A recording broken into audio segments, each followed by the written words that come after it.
Happy Wooper Woods, everybody. It is Cyanize here, and it's not Wednesday. I don't know why I decided to bring this up again, but it is not Wednesday today. I don't feel like lying No. to the viewers. It's not Wednesday when we're recording this. Anyway, welcome to Wooper Watch, everyone. It's me, Mystic Aidan, the guy. So, it's been an eventful ass 2 weeks, huh? Yeah, a little much lately. Did you know the Minecraft movie's out tonight as well? I'm gonna I'm bringing all my friends and we're all gonna get extremely we're heavily anticipating the chicken Jackie. We're like Chicken Jackie. really pumped for that scene. Dude, I'm gonna go see it on a Saturday with all my buddies from high school. We're all driving together so we can all go watch together. First time I've done something everybody together in a while. So it's gonna be fucking awesome. I'm very excited for the movie to completely suck ass. I do not care as long as this is a good time. We are far past it being a quality movie. Yeah, no, I'm just expecting it to just be brain rot. Like, I want the crowd to cheer when he goes Flint and Steel. I want everybody Exactly. to cheer.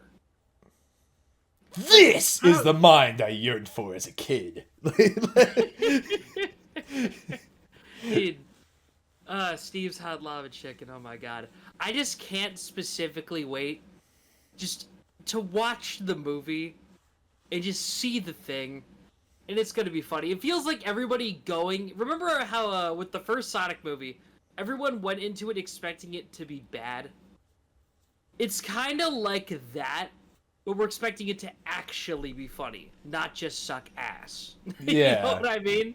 And as long as it's funny, I'll be okay. I'm gonna be real. I get like Minecraft fans are very passionate about the game, but like we don't play Minecraft for the story. We're not looking to this movie to be the most accurate representation possible. I don't know. I feel like there's IP out there that you could mess this up for. Minecraft, this is just this is just another thing in the Minecraft universe. We'll move on. Yeah, it's like apparently they do include references to the external Minecraft stuff. I don't know Dan much TDM about the apparently. spin-off games. No, that's not what I mean. Oh. I mean the Boots of Swiftness or whatever. Apparently that's from Minecraft Dungeons. So, I'll give them some credit. At least they did the research. So, I guess this will probably be a big fan service fest for a game that I haven't played in about 3 or 4 years. So, great, man. I do. I'm gonna totally get all the references. Cannot wait for the post-credit scene when he sees Sonic the Hedgehog kind of a portal, and he says, "Wow, that looks smashing." Cuts to black. I'm fucking done. Oh, he left. Okay, well, the bit is not funny. We did it on our first episode. It's not funny anymore. Yeah, it's been a while since I last. Oh, shut up. Anyway, so movie's gonna suck ass. I know the reviews said it sucks ass, and I'm totally excited for it to suck ass. Yeah, that wasn't in the news, but I wanted to bring it up because I'm genuinely, unironically excited for it now. I don't Yeah. know why, but It's the same way how everyone was talking about the Minions movie from a while back, oh but my it's like the difference is god. that people are actually gonna go see this one in Gentle theaters. Minions, bro. Oh my god, I Dude, would love to go I've back to seen that. videos of people all going in wearing the Steve outfit, with the jeans and the weird I kind of want to blue now green too. shirt. Dude, I'm considering it, but I don't I think I have a shirt that's similar to it. I don't have the jeans though, but it's it'd be so awesome. It'd be so It would cool. be so cool. Oh, and just to get this out of the way on the news real quick, before we get into the directs, because I know you're all waiting for it. New Marvel Rivals season. Oh yeah, dude. I actually have a bit to say about that. So yeah, season 1.5 is coming to an end. We got a lot of announcements from Marvel Rivals, so I felt like it was worth putting this onto the news section here. So first off, I think the most exciting thing, I going forward. I know there's a couple things to talk about with this update. The most exciting thing though, we are gonna get one brand new Marvel hero every month for a whole year, or I guess for going forward for the game's longevity. Overwatch is fucked. They are so Deadass. screwed. And, a lot of people are just like, oh, I'm kind of worried it might mess up development time. I don't know. They seem very passionate about it, so I think we're okay. I mean, if they can crank him out at one a month, shit, let them. Go nuts. With that being said, we are getting 2 new heroes this season. We're going to get Emma Frost at the start of this season, and we're going to get Ultron at season 2.5, halfway through the season. Very pumped for these two. Emma Frost, I'm not the biggest fan, but I saw her opening thing, and look, okay, I'm not just saying it to be weird, but they actually gave her thigh physics. It's insane. Oh no, I saw. It's insane. Dude, these devs code with one hand, bro. That's all I'm saying. And they go off with that one hand too. I'm not even making fun of them. They go off with that one hand. Listen, let them cook. Yeah, seriously. Let them cook. And the other hand, as long as they don't touch the game with the other hand, I think it's okay. Oh, God. I will say, you could also tell they were going one-handed with Ultron. He looks fucking sick. Oh, he looks so good. I don't know about his voice, but yeah, he's still cool. He's still very cool. I will have to go to Mr. Miller Ross. He's the Rivals poster boy. I don't know. He always posts a bunch about Rivals. But have you seen the synergy changes yet? Yes, I was looking for that. I'm so fucking pissed. I'm angry too. I play Magneto. I am so mad. Dude, as a Cap main, knowing I just lost the only thing that makes Cap actually fucking good in one-on-one combat situations is making me lose my shit. They just gave him a bigger charging star.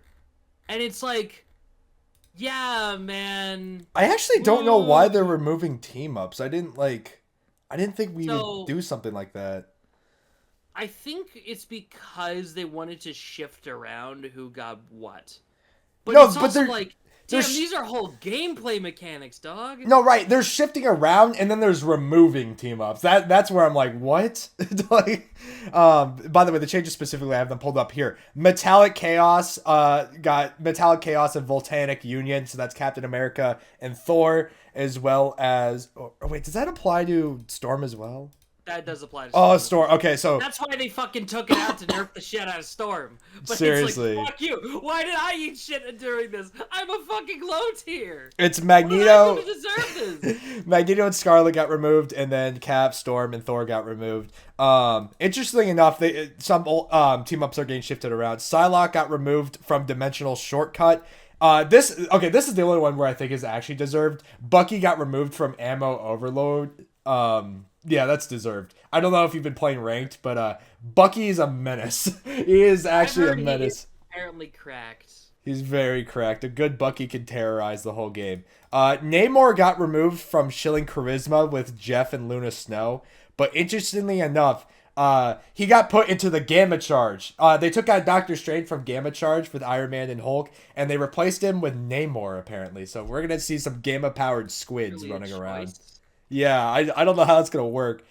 We did get new team-ups to make up for some of the ones being removed. Captain America gets a new team-up with Winter Soldier.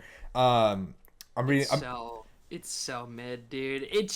It's a nothing burger. It's a complete nothing burger of a synergy. Well, it does give it actually pisses me off. Well, okay, I'm going to read off the text here so they know. But Winter Soldier can pounce towards allies for a quick reposition that sends out a large shockwave damaging nearby enemies. He can also clash with a friendly Captain America, causing greater damage and a debuff to nearby enemies. Dude, this debuff better be the craziest thing ever because, yeah, I get here's that. The problem with it is that, reading it, it's very much all in the hands of the Bucky.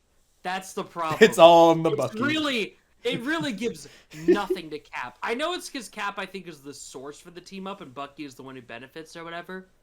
At least to my understanding. But I kind of liked it the other way around. I miss my electricity. I've heard they buffed Cap this patch again. He better be fucking amazing to make up for losing his team-up. That's, the only thing that makes him good in direct combat other than being an annoying piece of shit. Yeah, I'll read off the rest of the new team-up changes, but I guess I should mention this real quick. We don't know anything specifically before you're just like, oh, where's my patch notes? So, buffed characters include Penny Parker, Scarlet Witch, Mr. Fantastic, Black Widow, Rocket, Jeff the Landshark, Captain America, Winter Soldier. Wait, why does Winter Soldier get buffed? Okay, what? I don't understand this game. I think he just is in the buff category simply by the fact he got the new synergy instead. Okay. Moon Knight, and then Doctor Strange got changed. Doctor Change. Doctor Change. He's getting reworked. He's gonna get an offensive nerf and a defensive buff, which kind of fair. He was a little insane. And then they nerfed Loki and Adam Warlock. Loki I don't get, but Warlock I thought sucked. My girlfriend plays Loki, so I'm automatically boo. Boo. All right, back to the team ups real quick. We got 2 new ones. So they took my girl Scarlet Witch from, because I played Magneto as well. They took her and they gave her to Doctor Strange. So Scarlet's reading this off. Scarlet Witch can tap into Doctor Strange's magic to transform her Chthonian. I'm trying. Chthonian bursts into a rapid fire long range projectile that's independent from her chaos energy meter. I'm assuming that's her little arrow shot or whatever. Yeah, it's like a machine gun from what I'm looking at, but it's like coming out of strange portals. What? Oh, it's coming out of the portal. Oh shit. Okay, wait. No, like baby portals around Scarlet Witch. Oh wait, that's actually fucking cool. Hold up. That's gas. And then a new team-up ability with Emma Frost. Psylocke and Magneto can summon a clone of themselves through Emma Frost's powers for either an offensive boost or a tricky distraction. I just realized, does this mean that Magneto is losing his sword? No, like you could still do it with the melee button, but he doesn't get the Scarlet Witch version now. That's just really fucked up, because like that was literally what they showed him doing in the trailer. Just... Well, no, the only way you can use that sword is you use your melee attack, but it's so weak. Bruh, man. Yeah. I guess the only other thing to mention, I guess, is that they changed how when you reach Gold 3 in rank, they changed something up. You now get pick/ban option before you like start a game, like you do in Diamond rank and above. Oh, cool. So basically, it's gonna be, in my opinion, I think it'll be easier to rank up because you'll actually be able to ban some of the menaces running around. Yeah, I do find it I specifically out of the nerfs and bans, most of them sound a little like, I don't know why the fuck like Adam got nerfed, for example, but like, why is Penny getting buffed? Dude, Penny sucks. Like, what are you talking about? Really? She sucks. She's at the bottom of every list. Are you fucking for real? Yeah. She pisses me off. It feels like every time I'm losing, it's because the enemy team is a Penny. That's usually how it feels. Huge tip from me to you. She has a giant headshot multiplier. It is so big. That head is so massive. It is impossible to miss, and it does so much damage to her. I mean, I'll keep that in mind for when I'm playing as Venom, but that really doesn't help when I'm Cap. So. Yeah, no, she's not that good though. It sounds like when you explain Penny to somebody on paper, she sounds good. She has a stun. She automatically heals on her webs. If anyone touches her webs, her mind start like freaking out and like traveling towards the enemy immediately. But no, she's not the best compared to what other Vanguards offer. So I'm kind of curious what they have to do. Also, I don't know how you feel about it, but the ultimate, in my opinion, sucks. Like, I would rather use rather use her 3-second stun cooldown and have that be my only attack rather than using her ultimate, because she just runs around like an idiot. And I mean, the thing is, though, is that her ult, you're just supposed to drop it on point and run in a circle, basically. So... I don't know. It relies on your opponents being stupid and like running into you and your webs, and in higher elos, they don't do that. The thing is, at like a choke point, though, it's really good just to force people to take opposite routes. Yeah, I don't know. That's just my opinion. I'm happy for the buffs because I don't enjoy her that much. Like, I enjoyed her at the beginning of the game, but now I'm like, so I'm kind of excited. But well, yeah. She pisses me off. I wish they nerfed the shit out of her again.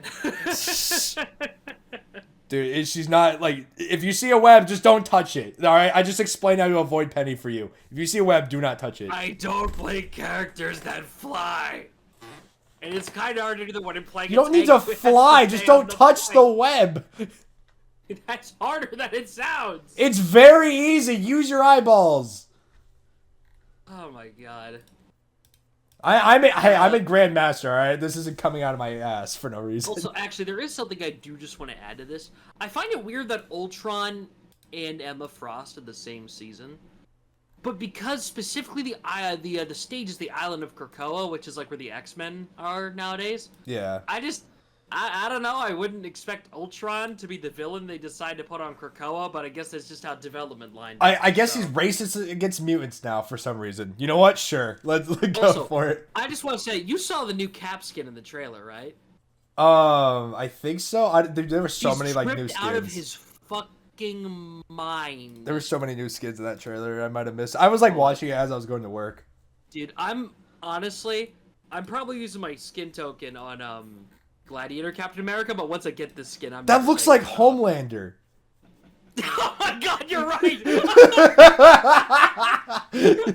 Dude, but it's kind of gas, though. No, it's You ever good. seen It's the- good. But I didn't even. But if you told me this was Cap, I would not believe you. Well, yeah, because he's got the red, white, and blue. He's got the star on his. I know. I like it. I like it. But it's oh my god, dude. That's Homelander, bro. Go fuck yourself. All right. Well, dude. you want to get into that direct, the baby direct that came out last week? So, we're gonna do this first one rapid fire real quick. So I'm just gonna skim through it if that's fine with you. Please do. I have the direct pull up, so I'm just going through the chapters listed on this. First of all, chronologically that I found interesting, Patapon 1+2 replay. It's a re-release of the old PSP Patapon games, which, if I'm not mistaken, were originally Sony owned, but are now being published by Bandai Namco. So I don't know if they bought the rights, or they just licensed it, or Bandai did the porting. I just find that kind of interesting. Let me check to see the name of the other game. But Dude, I saw that game and I was like, the guys from Astrobot? No way. yeah, that's where a lot of people know them from. Yeah. Also interesting is Everybody's Golf Hot Shots, which I think is a new title from Everybody's Golf, which, for context, started on the PS1, was made by Camelot before Nintendo scooped them up to do Mario Golf and the other sports games, but Sony kept the IP, so they kept it going under other studios. And now, once again, Bandai Namco is handling it in a Switch port.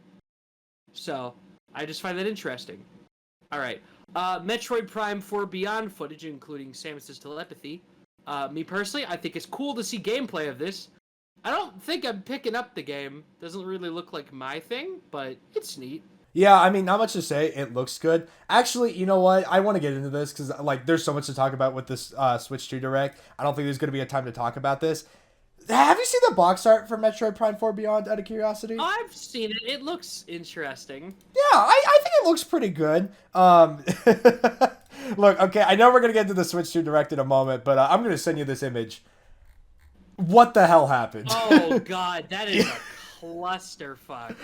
Oh my god. Can I just say how funny it is that Nintendo drops one of the best box arts I've seen for the Metroid series in a minute, and then not even a week later, they drop the Switch 2 edition of Metroid Prime 4 Beyond, and that box art is atrocious. It is atrocious. They cover everything. They just put shit on it. They literally shat all over it. They, like, you have this beautiful artwork, and then...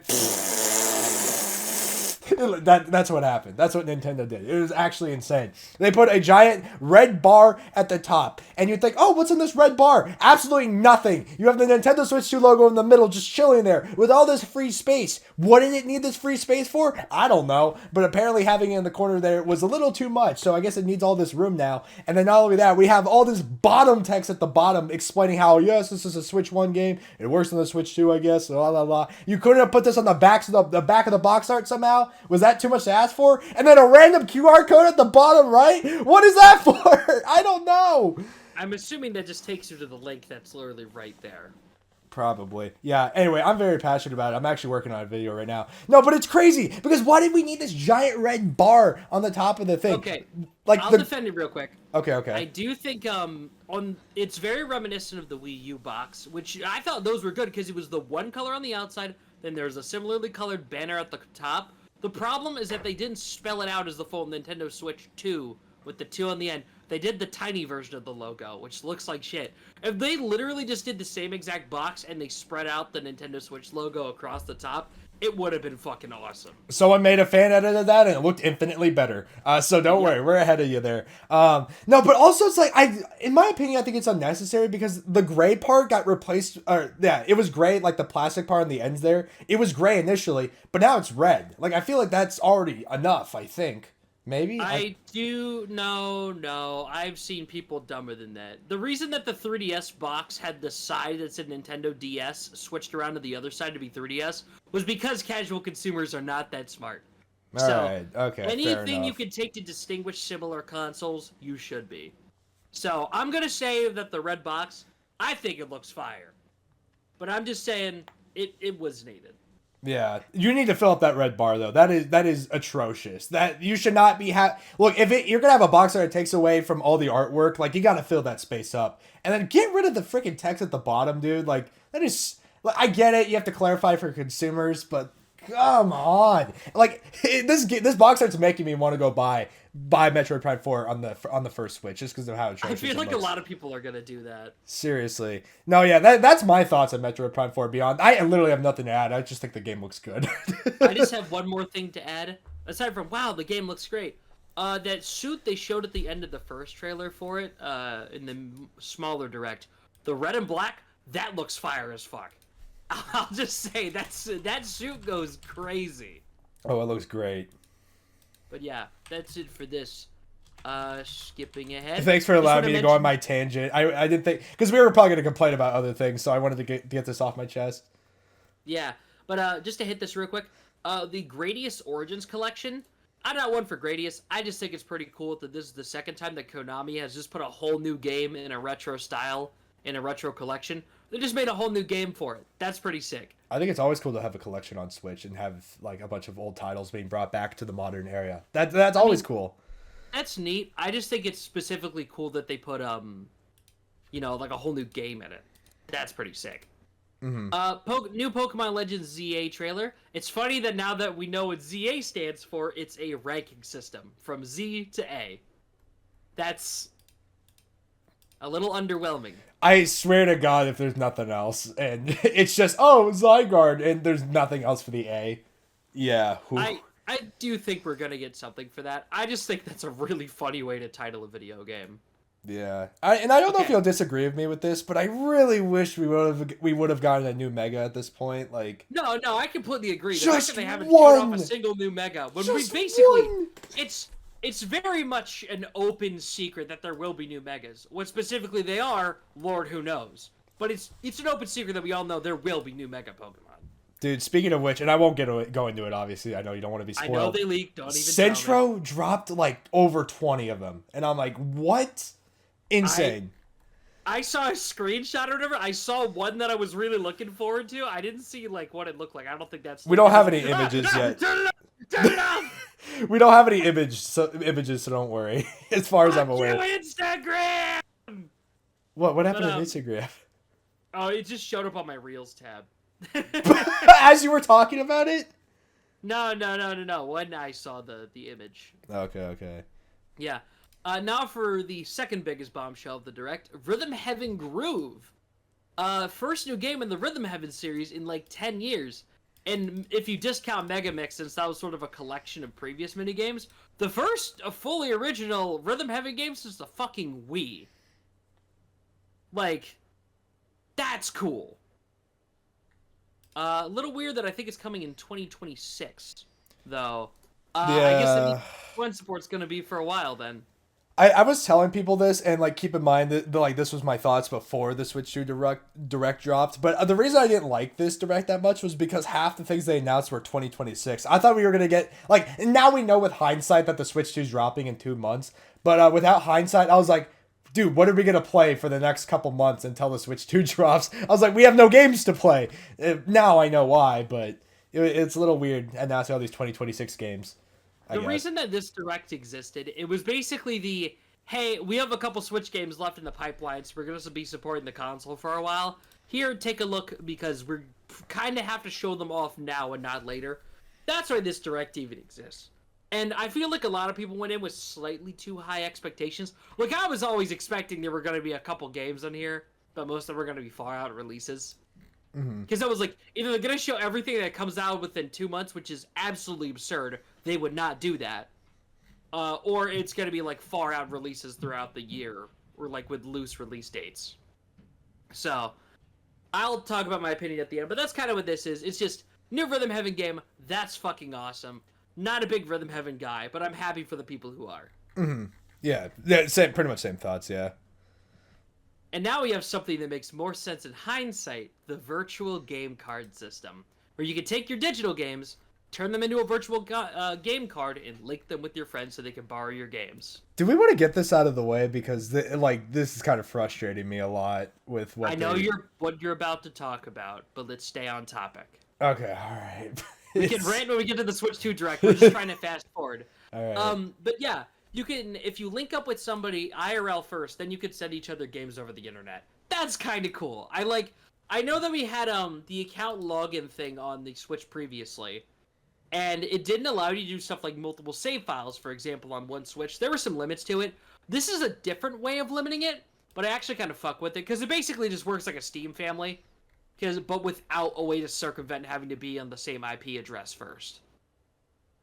So, I'm chill with it. I know a lot of people are like, oh, this is stingy, but I'm fine with it. It just streamlines the process. Yeah, I mean, it was very confusing how they worded it, but yeah, now I get it, and yeah, I mean, it's just cool. I don't think I'm ever gonna use it because unfortunately, my family's just not a huge Nintendo family. But I think it is cool for people who have a Nintendo family. Cyan, it doesn't count specifically for your family. Oh no, well I mean your Nintendo, your NSO family. That's not what this is. Either way, I pay for my own NSO, so it's worthless on me. Yeah, I know, I do too. But you don't. It's not for people who are in your family plan. You just link the Switches together in person, then you can do this. My mind was blown just now. The silence was my mind being blown. Yeah. So that means next time me and you meet, we can link our Switches, and I can send you my shit. Oh yeah, the games I probably already have. Hey man, I ain't paying for Tears of the Kingdom. Give me your fucking ass copy. I don't think you should buy it anyway. I don't think it was that good of a game. I gotta play it for the Warriors game now, but we'll get to that. No, you don't. Just watch the cutscenes on YouTube. Shh. We'll get there. Yeah, I think it's a fun addition. I definitely think it streamlines things, and now that we know about certain other details, I think I'll be getting a lot of mileage out of this. But we'll cover that specifically later. Mm-hmm. A bunch of random ports they announced. Everybody's golf. Okay, I want to talk about this real quick. Marvel Cosmic Invasion. I know a lot of people saw this and were like, oh, dude, this is lame as fuck. But I'm so fucking down for this. I know, it's right up your alley, but I really thought it was Rivals for 2 seconds. Oh, no, that would have been in the Switch 2 Direct anyway. Shocked that wasn't in the Direct. I think that's because they aren't ready for it to be ready by launch. Yeah, fair enough. Yeah, I will say though, people have gone back through this trailer. They've been comparing the animations. Most of these characters' movesets are almost 1-to-1 with Marvel vs. Capcom, which the people checked it. The Captain America walking animation, for example, is literally 1-to-1, just in a different art style. So I just want to say, whoever's behind this game, thank you. I probably won't be buying it at launch and will wait for a sale, but thank you. Though I will say, as far as I can tell, it's being done by the same team that did Teenage Mutant Ninja Turtles: Shredder's Revenge. You know, that makes a lot of sense now that I'm looking at it right now. Yep. But yeah, I found that out on Twitter earlier. But hey, at least that means it's going to be a good game. So, I fuck with that heavy. And then the last announcement of the Direct, Tomodachi Life Living the Dream. I feel horrible because this is one of those games where I just never experienced it. So I'm literally Squidward in the window. I'm seeing everybody happy, and I'm like, I don't know, man. This isn't my game. The best way I can describe it is that Tomodachi Life is like having an ant farm, but you can hear the ants shit talk each other. Oh, that's awesome. Yes, it is awesome. It seems that they're adding sort of modular Animal Crossing-ish elements where you can rearrange your island and shit. I've seen some people doom posting because they're like, no, it's a New Horizons situation. Guys, be for real here. It's just loosely tropical inspired. Don't lose your shit immediately. But it seems you're gonna have a customizable island with parts to rearrange and shit. So that's gonna be interesting. But for you, just Cyan, you just gotta know that this game is about to become a fucking content farm menace, and you'll be seeing every streaming channel, every Let's Play channel, all of them doing their daily Tomodachi Life town updates. This ain't like Animal Crossing where you log in and you do your daily chores and you log out. This is like that, but every day you log in, there's some different shit happening. And like, this is one of those games, you know how like with the Pokemon Nuzlocke, half the fun is that you make up shit in your head about your team? You know what I mean? Mm-hmm. It's like that, but those relationships are developing in the game. And that's the fun of it. Because like, I was literally watching a video earlier today, and it was like, yeah, so Peter Griffin is dating this faceless me I made that literally has no face. And I was like, wow, that's funny. Just shit like that will just happen. And that's why this game is peak fiction. But yeah, it's one of those things that you won't get until you play it. I Once cannot you play wait. it, you'll get it. No, and I can't wait to try it. My one L with it though is 2026 again. Like, I know the Tomodachi fans, they're more than willing to wait, but oh boy. I do think part of the reason it is 2026 is because it's going to be early 2026. Mm-hmm. Like, I don't see any of these games coming out later than the end of their fiscal year. That's why I think these games are so far out, is because they're supposed to come out before the end of the fiscal year, but after Christmas. So they don't drop any heavy hitters just too long after Christmas. Right. You know what I mean? Because that time between January and March is like, most kids have already spent their birthday money in February and March and stuff, so there's no real huge point in dropping a game in January unless you know it's going to sell regardless. So these are their small titles for the start of next year. That's why these exist and are getting revealed now. I mean, it'll be so funny if they don't drop in early 2026, and what you just said looks so dumb. Yep, I probably will, knowing me. I guess that's why I'm like more concerned, because 2026, like, it could really be any part of the year. Like, we have no way of knowing. Yeah, I just think it's too early for some of these games to get a proper announcement. But Yeah. they needed to say, hey guys, we are supporting Switch 1 for a while. Yeah. Hang in there. Oh, actually, now that I mention it, and maybe it won't conflict with it, but Legends EA still doesn't have a date yet, and Hyrule Warriors, again, we'll get into it, but that game got announced, and that's a winter title. Do you think that might be their holiday game this year and not Pokemon? I'm thinking they might still have a different game up their sleeve. I don't think they're going to a holiday with the Zelda spinoff. I don't think they're doing that. That's fucking stupid. I am pretty good games, in my opinion. No, I love Hyrule Warriors, but it's just, I don't suspect they will, if that makes any sense. I think there's far feel like worse, like, closer titles you could have. Just as a reminder, Smash Ultimate literally dropped on December 7th. They can easily throw in one last crazy big game at the end of the Smash is like the highest of the high, though. Like, that is an insane comparison. No, I'm specifically saying that they dropped their holiday title for that year. And basically their only holiday title, literally 2 weeks before Christmas. Okay. I'm saying if they have something that's a heavy hitter, like, I guess I'll start out there like Splatoon or Animal Crossing or whatever, they can drop it in December. You know I like, this is just mainly, well, actually, the year prior, Xenoblade 2 was the holiday title. They're open to doing it. The thing is, though, is that Xenoblade 2 dropped, like, very close to Mario Odyssey.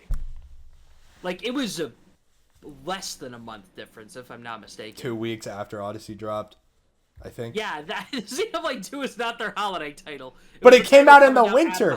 It was the last game of 2017 for the Switch. First party, I mean. They were trying to have a holiday title for both older and younger fans. That was the point of that. Because it was appealing to both the markets, but Odyssey was their big holiday title. A holiday title can come out before December and November. Yeah, but Mario Odyssey came out in October, and October is still considered fall, so get fucked, F you. Oh my god. Holiday title and a winter title are not the same.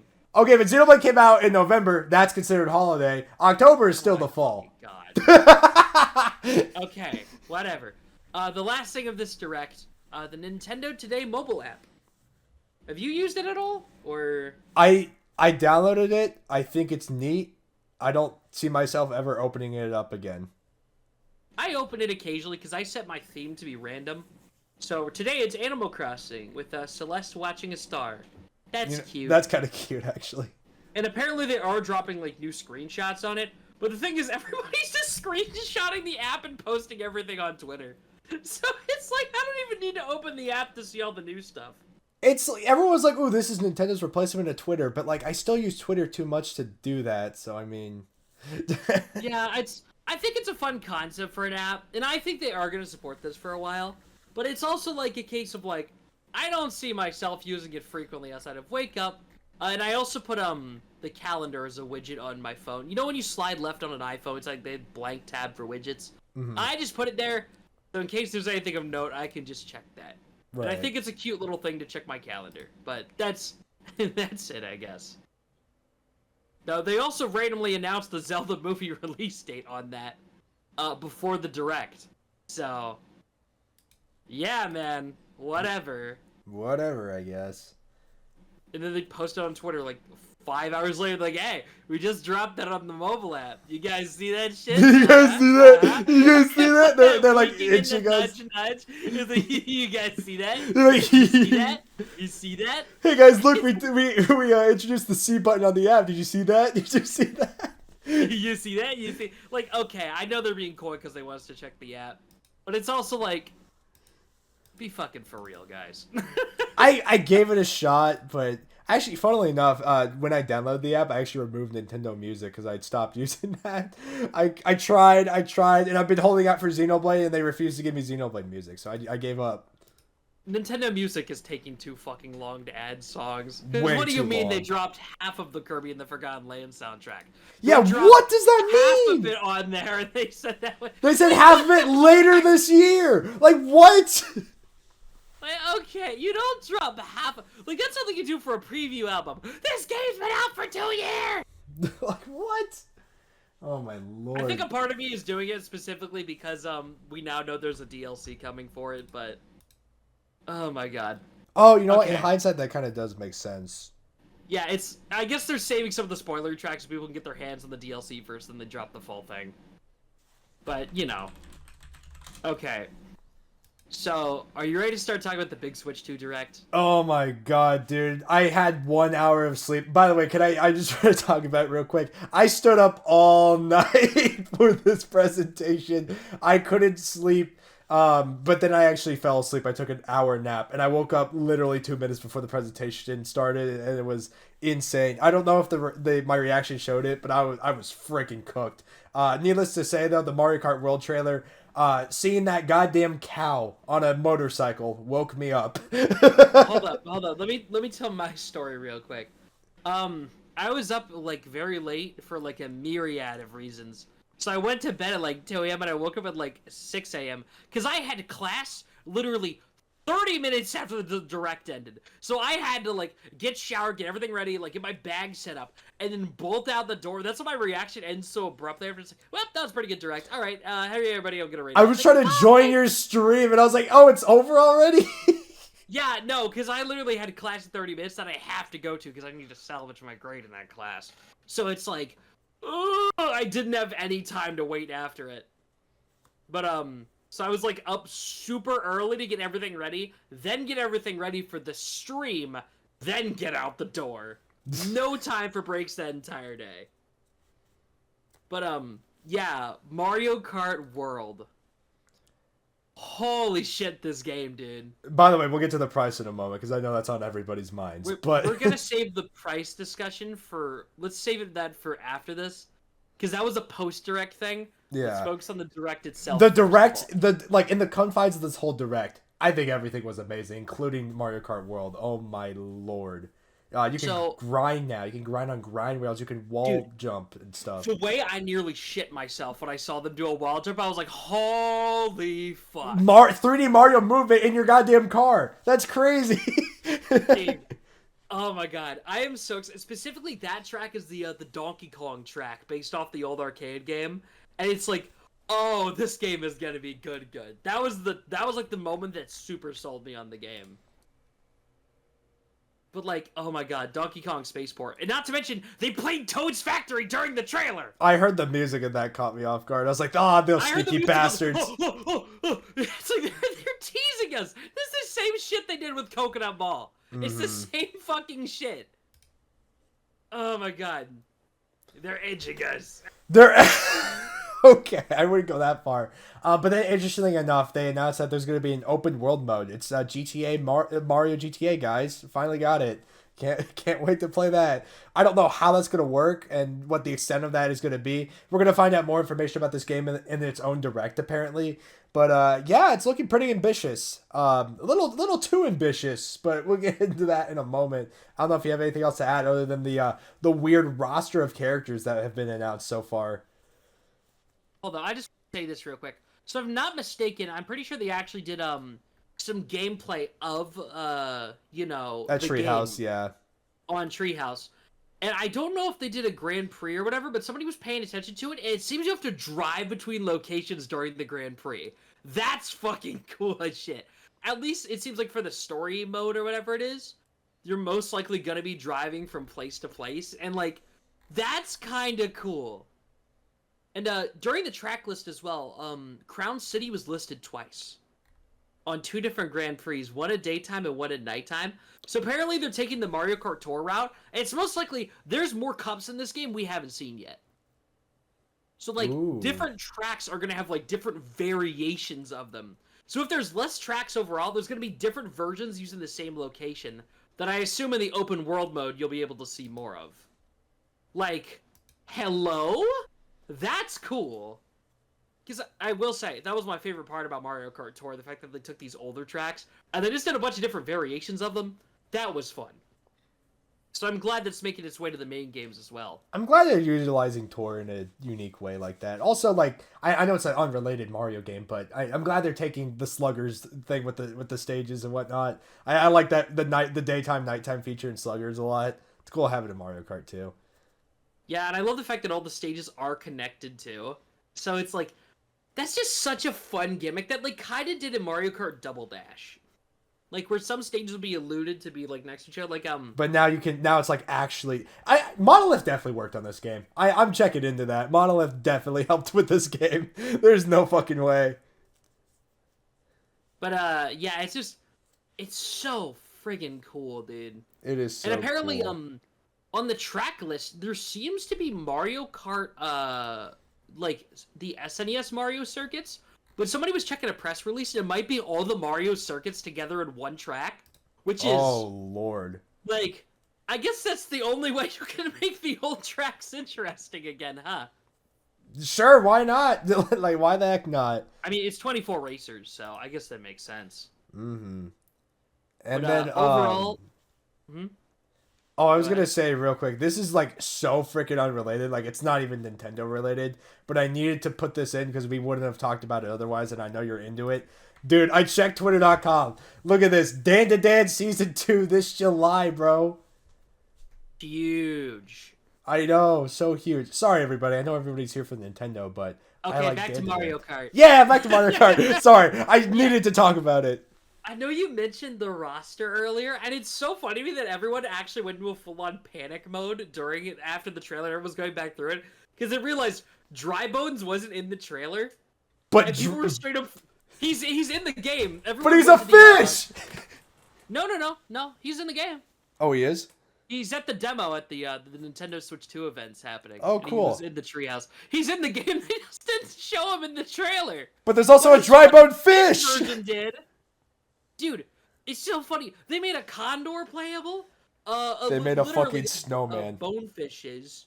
I think I'm like as excited about that. Holy shit, Hammer Bro is finally fucking playable in a Mario Kart, like a mainline Mario Kart, after so long. Like that's awesome. But also right next to it is like Piranha Plant. There's a Pokey. Like how the fuck is a Pokey playable? Half of these people don't even have arms. Like what? There's a fucking playable Cataquack. A Cataquack from Sunshine. Like why? Dude, a bunch of characters have their own outfits too. Dude, yeah. Oh yeah, the green freaking coin thing from Odyssey is also playable. Like what? Yeah, the coin coffer. The coin coffer. Like why? So I actually have a theory for this. My theory is that in whatever, because they clearly have been playing a bit coy about what the single player campaign actually entails, which we'll know at the next Direct on the 17th of this month. It's been back-to-back Nintendo news.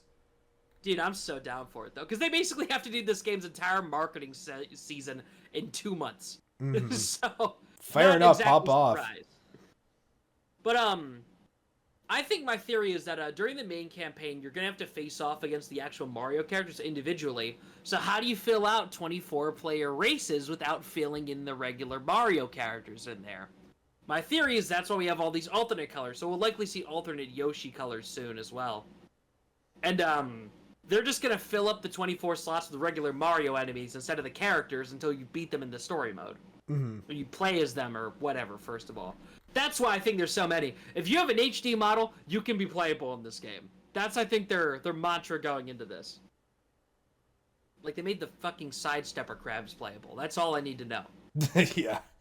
Yeah. I cannot wait to play as Moo Moo Meadows cow. Oh, that dude, the cow and the dolphin, too. There's a dolphin? Yeah, the dolphin! What do you mean, the dolphin? Yeah, the one with the goggles. You know, the dolphin. They made the dolphin from that dolphin stage in Mario Kart 8 playable? Yes! Yeah, of course they did. Of course they did. This did come at the cost. We had this confirmed earlier today. There is no more customizable cards. You can still choose a different card, but they're not customizable anymore, which I'm fine with. I got bored of that after playing 8 for so long. Because like, everybody, when they play 8 for the first time, is either completely confused when they get to the card selection screen, or they just immediately pick one card and they settle on it forever. Because I've noticed every time I play with friends for the first time, like Mario Kart 8, they always get confused trying to put together a card combo and just slap something together and then it plays like shit. So... Yeah. I don't know. I think it's so weird, especially because the Mario movie, like, showed off the customization. I can imagine some Timmy watching that going to play the new Mario Kart game. I can't customize my card. No, but I don't know. I think customization is always a cool thing. I think the easy workaround to this would have been to nerf the carts that were broken and readjust things. But no, I guess we'll go back to basics. Honestly, I'm just fine with it because I'm not too mad about it either. Custom cards. That I'm just glad we have actually nice looking cards again. Not to mention gliders are just removed entirely. So, wait, what? If you notice during the trailer, all the carts have like these little wings instead. It controls the same as the gliders seemingly. But instead of like the big pop-out gliders, they're just wings that like jut out the side of the car. So it's like a glider on the side instead of on top. Oh boy. So I'm assuming that's going to let it more naturally ease into the course design if I had to take a guess. And if I'm going to take another swing at that, I assume in the open world we'll be able to pop those out at will. So that's also probably why we have the wall jump. Because you jump, hop into a wall jump, and then you can glide off it to go wherever. Basically like Scarlet and Violet, actually. Mm-hmm. Yeah. But yeah, that's... So, all around, I'm very happy with the direction this game has taken. And if there is... Like, I was a little iffy going into the Switch 2. I'm like, I don't know, Mario Kart's gonna sell me. Mario Kart just sold me. I will be there day one. Yeah. As far as launch titles go, pretty dang good. Okay, so next up, the fabled C button, aka Nintendo reinvented Discord. Oh, I thought it was Nintendo Come button. It's not the Nintendo Come button. What? That's what the C stands for, right? What, actually, with that plus the camera, you probably could. Oh my god, we could actually! Reading on Nintendo Switch Online, bro! Let's go! You know, okay, actually, I don't know if you want to jump to it, but speaking about the camera, I thought this was interesting. Nobody's talking about it. You do not have to buy their camera. You could use any camera with a USB port. What? Yeah, I thought Nintendo would just make it so that only their products can. You can, if you have some Logitech webcam, you can use that. Oh wow, that saves me so much fucking money. Right? Out of all the L's I'm seeing on Nintendo, that's probably the one cool thing I've saw. Wait, does that also mean you can use the camera with the stand on your computer? I might actually low-key buy it for that. Could you use it on your computer? There's a lot of testing to do on day one of the Switch 2, for real. Yeah, I will say, I appreciate it that it seems you can only do this with people you have friended. I am so glad this is not for randoms is an online Why game. can't I swear it? The know people how I'm going up to. against is Splatoon 2. Or Splatoon 3. I want proximity chat so I can cuss out all the people. That's not what I'm saying. I'm glad I'm not going to be wandering around the open world Mario Kart and just cut to some guy's camera and just his meat out on screen. It's not that, bro. No, imagine they had like webcams over their carts and some guy drives by just fucking dicking balls out. Dude, I don't want to set up parental controls on my own fucking Switch just so I don't accidentally see some guy schmeat on screen. Oh my god. I feel like it's gonna be worthless with me, but I think the most interesting use they showed it for was Mario Party Jamboree, where the webcam will it will be there and you will see like everyone's live reaction to you getting like a chance time or stealing their stars. I think especially for content creators, a great use of it. For content creators, I think that's the best way to edit webcams instead of everyone recording their webcams, in my opinion. I will say, I also greatly appreciate, they're actually being using it in games. Like, it showed in the Mario Kart section, everyone's little head, popped up above them. That was so fucking cool. That was so cool. I love that it's not just, sat down, on the corner of the screen and that's that. I just want to say, I hope that during the Direct that they confirmed that the multiplayer in World doesn't work like multiplayer in, say, Scarlet and Violet, where you have to, make a lobby or whatever. I hope it's just like Mario Wonder, where you click play with friends and all your friends just show up doing their own shit. Dude, imagine that, but you just drive by, it's like, yo, I didn't know you were on, bro, tap me up. It's just the webcam on. Dude, that's gonna be the coolest shit. That'll be so cool. Probably have to clean out my friends list for it. Yeah, oh my, you know what, you're actually right, I probably should as well. By the way, I think you already said this. I appreciate that, I think there's a setting for it. It automatically green screens you out. That is cool, that is impressive. I know Discord can do that too, but I think that's very impressive. I know the technology has existed for years. I'm just thankful it's implemented.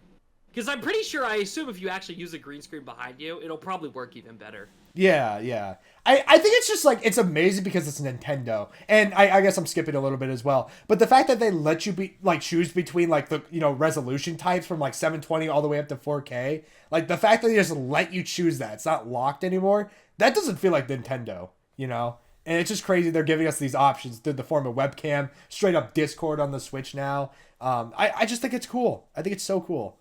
I just want to say that I also really do appreciate the fact that you can go in there and screen share. I'm assuming that I'm pretty sure collabs going forward, I can see people just using this natively to set stuff up. Because I know it's not the best resolution, but if we'll just say this or whatever, once again, playing Mario Kart or whatever, and you want all four people's perspective on screen while you're playing, it's literally just a couple button presses and then some internet strain. And then boom, you have that going, you have all four people without having to go to Discord, pop out stream, add as a web source. I appreciate that.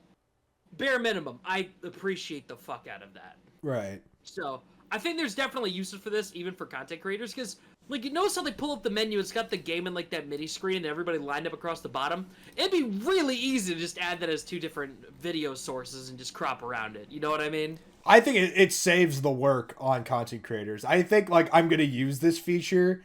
I hope it I hope it's included with certain games that come out, because if it is, I think it's gonna be very innovative and make our lives a lot easier for us editors. To be fair, the biggest complaint with the previous Switch stuff is that because they had built-in voice chat, but it was so convoluted to use, this just makes it part of the console out of the box. We don't have to use the goddamn app. It's so awesome. I know, but I feel like every online multiplayer on game, at least published by Nintendo, will likely have this built in as a feature. And even then, if it doesn't, you can all play different games while you're doing it. And that is so fucking cool. You can literally just, instead of hopping in a Discord call, everybody can just hop into a call on this and play their own shit. What if you can be in bed and one in your PC? And you know what? I'm just going to make a call on this right now. I'm assuming handheld Switch 2 mic is probably going to be better than Discord on mobile. I'm just going to say it. We're going to have to test that, but that'd be so crazy. Dude, Discord on mobile barely fucking works. If Nintendo's at least confident, we're fine. Yeah. I'm going to have to use it before I can judge it. I feel like I'm going to use Discord more, but depending on how well implemented this is, I might be able to use it in some cases. Hey, there's people who do not have access to the internet at all, and they exclusively use Nintendo Switch. This is huge for those people. Yeah, especially because I know people who just don't really use Discord much, But this, if everyone just wants to hop on, like, I assume this feature will probably not be too used when the console first comes out, but I think this is probably going to be the feature that gains the most traction as the years go on and more people get their hands on it. Like, you can even just mute your mic on command, too, inside the console. So it's, like, pretty sick.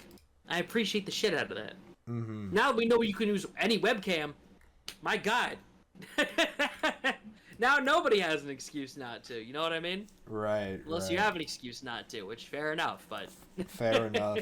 I'm glad you have the direct pulled up because I do not remember what the next thing is, but yeah. Hold up. They don't have chapters on this for some fucking reason. It's pissing me off. But I will say, you need a Switch Online membership to use the game chat, which it is free. It is free for the first year. They did say that. I appreciate that. But it's also yeah. like, damn. Damn. That means the C button does fucking nothing but prompt you to buy a Nintendo Switch No, Online. seriously, Beat 'em Up said that too. The C stands for credit card. Oh my God. You have to pay money to use the button. Okay, so next up, Game Share. Across multiple Switches, online and locally. You could all be playing the same game on different consoles and shit. It's like the download play on the 3DS, if I remember correctly. It's literally just the rebirth of download play. Because that was my biggest complaint with the Switch One, among other complaints, was that there wasn't a download play equivalent. So it's like, you know, I was always thought, like, damn, if they ever did, like, a download online play, that'd be cool as hell. No, you can literally just do download online play with the C button. I think that almost on its own justifies buying Nintendo Switch Online. Why are you chuckling like a madman? I'm sorry. I'm sorry. Oh my fucking God. Beating my opponent in Pokemon Champions and turning on my Nintendo Switch 2 camera just to hit them with this in 5 FPS. It's a low quality gif of a guy mooning the camera. I'm so sorry. I'll get off Twitter. I'm so sorry. Back to this. So it's not compatible with every game at launch. It's only select titles. But with Game Share, anybody can just play the one copy of a Switch game. Because, like, remember when 51 Worldwide Games came out? And the big complaint was that, like, you kind of had to have multiple Switches to play with people online. And most people didn't buy the game, so you had nothing to do with it. Now you can just use the one game to play online. Mario 3D World, same thing there. You can use the in-game online, or you can use Game Share. And apparently, they talked about this in a dev interview. So, guess what the tech to do this is based off? What? It's mostly running off reused code from the Wii U. No fucking way. They talked about it in a dev vlog where, like, most of the tech doing this is, it's the same tech they used to stream the Wii to the Wii U gamepad. And, like, that, it's so funny, because it's like, where did your failure bring you? Back to me. Like, that's literally what happened. A lot of people are actually comparing the Switch 2 to the Wii U with the way it's launching, which I think is a horrible comparison. But, yeah, there's some similarities, I guess, and I guess there's that in more ways than one, I guess. Also, I just want to say this real quick. It's very funny that the Game Share titles they listed first. Okay, Mario 3D World, the Clubhouse 51 games, like, okay, great, makes sense. Big Brain Academy, it's like, I mean, I guess, yeah, it is a game that just, you know, you could just play it in multiplayer, it's a party game. Captain Toad Treasure Tracker, which at first I was like, why the fuck would they do that? Then I remembered the DLC is fully co-op levels. So, and I think that some of the base game levels are too. And then the last one is Super Mario Odyssey. Oh man, I can't wait to play as Cappy with my friend halfway across the fucking globe. like what the hell, man? For real. What a random ass choice. Yeah. So I at least appreciate that. I appreciate it. I feel like all my mutuals buy their games though, so I feel like I won't have a problem with this. It's for the people who don't have much money to afford Switch games that are going to very much enjoy this. I definitely agree with this, and especially if they drop a new Mario Party and with Game Share. Oh, this is going to save Mario Party. Oh, buddy, that was my biggest problem when Jamboree came out, is because to stream it, I had to convince people to buy the fucking game. I tried to stream it and nobody had the game, and I was like, fuck, what do I do?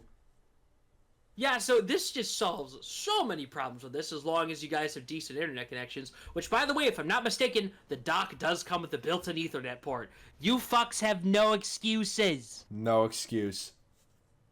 You know, I saw Yeah. somebody, and I know I'm mentioning stuff ahead again. Somebody was like, hey, new Street Fighter 6 fans, we welcome you to our community. Just remember, before you play the game, though, we have this hidden strat that you all need to utilize before you play the game. The Ethernet on the back of the Switch, too.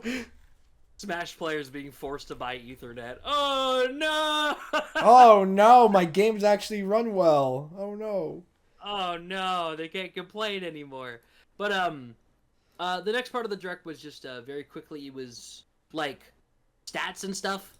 So it's like, oh yeah, it's a bigger console, but it's not as like thick, and it's run in handheld mode. It's 1080 instead of 720. It can go up to 120 FPS. That's on a handheld. That's fucking sick as shit. I like a lot of people. Like I was talking to my server, and like I'm happy that we have conflicting opinions because it means like I'm not in an echo chamber. A lot of them were kind of like downplaying like it being 60 up, like what is it, 60 to like 4K and all this stuff, and like being like, well, the PS5 does that as well, so it's not really that big of a deal. In my opinion, that's why it is a big deal. Because Nintendo never does this. Nintendo never does this shit. Like, this console, I'm pretty sure the only thing holding it back is simply the fact that it doesn't have an SSD in the console. Which is, it's kind of hard to do considering how large those things are for a handheld, so I can't even really blame them. You know what I mean? Mm-hmm. Even that's why they upgraded the SD card slot or whatever. But it's like, it uses an LCD screen instead of an OLED, but it's like an updated HDR LCD.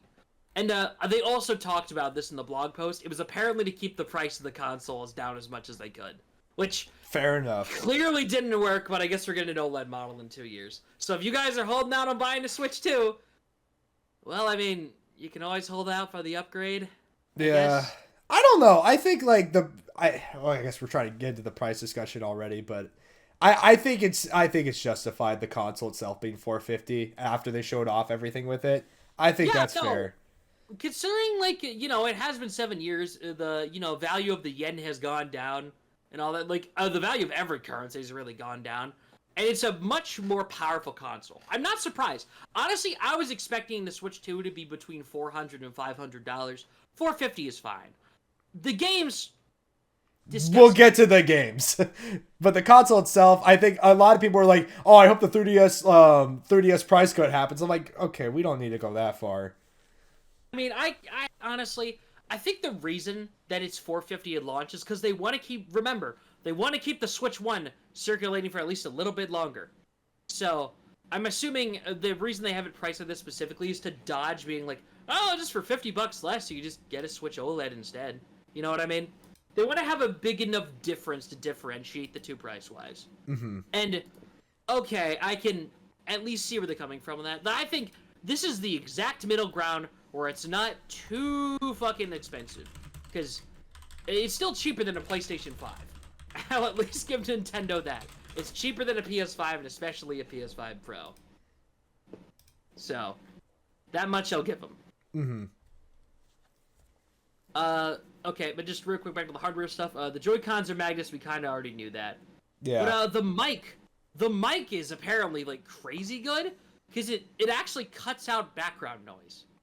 Which, I have no idea how in the hell they're going to make that work. Because it actively goes around the game coming out of your TV. That's at least what they're saying. One of those things where we're not going to know until we have it in our hands, unfortunately. Yep, I feel it's going to be some technical wizardry or whatever. But in the meantime, welcome back, Wii Connect 24. It's just the Wii microphone again. Also, 3D audio, that's neat. I guess that's cool. Upgraded stand and the USB port on the top. So you can use that for either your camera or you can charge it while in handheld mode. Like, you could actually charge it without the stand getting completely fucked. Thank you. Mm-hmm. Hell yeah, dude. Yeah, I saw the two USB ports, and I was like, oh my god, they're going to totally announce the second screen so 3DS games can come in. Because I saw a lot of rumors saying that, and like, for some reason, a part of me is like, wait a minute, when are they dropping that second screen? I was waiting for them to just slide it on in. Can't wait for Tomodachi Life Living the Dream Nintendo Switch 2 edition, but We'll get to those in a bit. Internal console storage is literally 8 times as much as the base Switch. Words cannot explain how much I'm thankful for this, because that is about, because I'm pretty sure my Switch SD card, with all my digital games and physical games updated and downloaded, is on a 128 gig card. And keep in mind, Switch games are usually smaller, even if they're ports and all that. So, honestly, 256 I think is enough. Like, I saw some people call that small. That is not small. Good size. And that is very good. You can expand it without having to need like an actual external hard drive. You just put in apparently a pretty pricey new SD card. I think a lot of people are saying it's only small because the PS5 eats that up like immediately. But here's the thing. Nintendo Switch games are actually optimized. Like they actually have decent, gigabyte storage. Like they're not like atrocious like the games on PS5. Like but also even the games that were massive like Skyrim, for example, you didn't need a big SD card to fit it on there. Right. It was just too big for the base internal storage. But a lot of people aren't mentioning this, but I'm pretty sure the reason they did this was because they're using a new micro SD card system. That was a bit of an L. I was like, really, dude? We have to go buy another SD card? As far as I can tell, that seems to basically be their replacement for an SSD. Yeah. Because apparently it loads faster than regular micro SD. Which, honestly, I'm a little okay. Like, I think it's okay. Not impossible. But it also pisses me off the fact that the officially licensed Nintendo SD cards now just don't work. I just fucking bought one, man! Seriously. I just fucking bought one! So, yeah. I'm pretty sure, like, the plan is that you're going to transfer all your stuff over, and because you have all this storage now, hopefully you're not going to overflow your Switch 2 on day one until you get your new SD card, I think. Yeah, because Lord knows everybody's about to transfer all their shit off their base Switch to start modding their base Switch. Exactly, dude. That thing is going to become a mod field. Nintendo, if you're watching, you didn't hear that. Give me free products. Ooh, Nintendo, please. I'd love to review your games, please. Ooh. But, yeah, pretty cool. And, like, also it goes up to 4K in docked mode.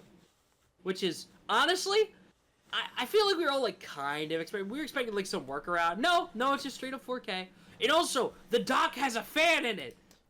Holy shit. Did the old one not... Oh, like the dock does, not the console. Oh. Yeah, the console definitely has a fan in it, but the dock has an extra fan so it doesn't heat up. That is huge. Yeah, it was a detail I think a lot of people missed. Like, yeah, the regular Switch has ventilation, but they just put an extra fan in the dock, which, once again, actually justified the increase of price. They put more shit in there. Plus, Ethernet cable out of the box. Thank you. Thank you. I just bought the Switch Ethernet adapter. Well, wait. Whatever, man. Does the Ethernet, like, there's an Ethernet cable that comes with the console? Well, there's a port that comes with the console. Oh, I know about the port. I was like, if there's an Ethernet cable that comes with it, then there's definitely no excuse. Yeah, no. Then again, Ethernet cables are cheap, dude. They're cheap, yeah. So, but yeah. In terms of, like, it just plays all the Switch 1 games, which is very cool. I appreciate that. Mm-hmm. We're getting to the end of the hardware section right now. Let me just, Oh, so we should probably talk about this. That weird fucking tech demo. The Nintendo Switch 2 Welcome Tour. It's cool. Nintendo, what the fuck is this? Oh, hold up. Let's talk about it real quick. It's Nintendo's version of Astrobot, Astrobot's Playroom, but for the Switch 2. Pretty cool. Do you guys think it's a pack-in title? I don't know. It is. I mean, no, it's not. It's not. Sorry. A pack-in title. It should have been like $5 on the eShop, which is like, oh my god, for $5 at that fucking rate, you should have just installed it at least with the deluxe version of the console that comes with Mario Kart. Mm-hmm. Like at the very fucking minimum, because it doesn't even look like a game. It's literally a tutorial with some slight WarioWare-sized micro games in them. Mm-hmm. It apparently was playable at that event earlier today. And people were like, oh, there's a minigame where you guess the frame rate. Yeah, man. Guess the frame rate? Like, I'm watching back through the trailer, and there's a little golfing micro game where you use the mouse for it. And it's like, I get they needed a game on launch that uses the mouse. And I guess Game Builder Garage is getting updated to have it. But it's like, at that fucking rate, dude... I don't know, man. It's just really underwhelming, the fact that you have to pay for the separate. Because this game would have gone triple platinum on social media if it, wasn't an additional paid-for title. I'm not buying this one out of spite. Why? I would hope nobody goes and buys it because it's the only reason I'm buying this shit is if I have extra gold points. Oh wait, I forgot. Extra gold points. Oh, I'm still fucking salty about that. By the way, I haven't used my last gold points. I forgot. I'm pissed. Oh my I'm lord. pissed. This would be a great thing, for your extra gold. I actually forgot about it. I even made a video on it. Okay. Next up, the Nintendo Switch 2 carts are red and they load shit faster. That's cool. Though, a little shitty that you have to get an express SD card. Which, I mean, it's a little lame, I guess. Because you can't use the microSD XC anymore. You gotta use the microSD XC EX. Yeah, fucking Pokemon TCG power creep over here. So, I guess that's neat. I don't think these were the ones that didn't even work on Switch 1. So I guess I'll just have to buy another fucking SD card. But we already know that we're getting Nintendo official ones. It's shown in the video that both SanDisk and Samsung are doing Nintendo branded ones. So I guess I won't have another catastrophe of trying to figure out which SD card works. Yeah, Also, I mean, that's good. You can also just transfer all your data. Just nice and easy. System transfer for everything. Wait, I appreciate that. Did they say how it worked, or like, is it going to be like... They just said there's a system called System Transfer, which, knowing Nintendo, won't be anything cute. It'll be buried in settings. So I'm just hoping it's simple to like I want my playtime transferred. I want God, please transfer the playtime. That was the one thing preventing me from moving over to an OLED, where I was like, no, but I'll lose all my playtime. I'm just not gonna bother. And then I waited 5 years waiting for the Nintendo Switch Pro. Yeah, great, right? But I just hope it's nice and simple. Also, Nintendo Switch 2 Pro controller, which just adds a C button. And also, buttons on the back you can reassign, but don't have any normal function. I don't know if I'll grab that controller, because the original Pro controller is still going to work on the Switch 2. Once again, I just bought a Pro controller. No, yeah, you're good. Am I buying that? Yeah, you're good. You're good. You don't need to get a new one. I'll think about it. I'd rather just reach out for my console to press the C button. I'll have my left Joy-Con next. I mean, you only have to press it once. Yeah. Yeah, it's like, damn, man. You better fucking remap R1 to be the fucking C button or something. That is, you know what? What's stopping you from doing that? My Nintendo Switch Online subscription expiring. You're so evil. Also, I will say though, including an audio jack on the Pro controller, that's tempting as shit. Because I use the PlayStation one all the time. Then when I went back to actually play a couple games on Switch, it was like, oh, what the fuck? Where's the audio jack on the controller? It was. I couldn't find it either. Experience. It's just not on the controller, which is just. The fact that I live in my own room means I can play games in bed now. And I actually have a TV near my bed. So it's like, dude, that'd be so fucking nice. Because I'm moving. I guess I'll talk about this real quick. Little life update. I'm moving out of the dorms into my own apartment next semester. So, unfortunately, not renting a house like that was originally planned to split the profits or whatever. Too complicated. So we're just doing an apartment, and that means I will likely be getting the master bedroom, which means I have an Ethernet port right next to my PC. So that, and I get a nice big room, and I'll probably take the TV from my room at home that I had set up to the couch, not next to the TV. So I'll just be able to play Switch games on the TV. Oh, life is beautiful. But yeah, so very excited for that headphone jack. If I do get a Switch 2 Pro controller. Which I probably won't, because I'm a cheapskate. Right. I'll get it if my Pro controller breaks down, but I'm not in a rush to grab it either. Yeah, if my Pro controller breaks, I'll definitely pick one up. But Lord knows it'll be a year before the Switch 3 launches. Also, release date, June 5th, 2025. That is in, I'm pretty sure, exactly 3 months. I might be crazy, but I think a lot of us were not expecting that. I'm gonna be honest. I expected June, and I'm thankful it's June. Because here's the thing: I'm gonna be out of the country in May, so Again? Yeah, I'm going to Italy. Man, what do you just get a year? You get to go out of the country just yearly? That's just a thing you can do? Well, actually, it's because Japan was my graduation trip, and Italy is my brother's. And then after that, we're chilling out again. I want a graduation get out of the country trip. Yeah. What the heck? Mexico was my dad's choice to celebrate his promotion. And I probably got one more left in before I'm left out hung to dry by my parents. So... Bro, you know, and everyone calls me rich. Goodness gracious. Yeah, I'm aware. But, yeah. So, June 5th is when the console launches. So that means I'm either going to A, score a pre-order, which, by the way, if you have not done so yet, go to the Nintendo site and register your interest for a pre-order. As long as you've had a Nintendo Switch Online subscription that has been over 12 months and you played 50 hours of game time on your Switch, you can pre-register on the website. The more playtime you have on your Switch, the higher priority you are, apparently.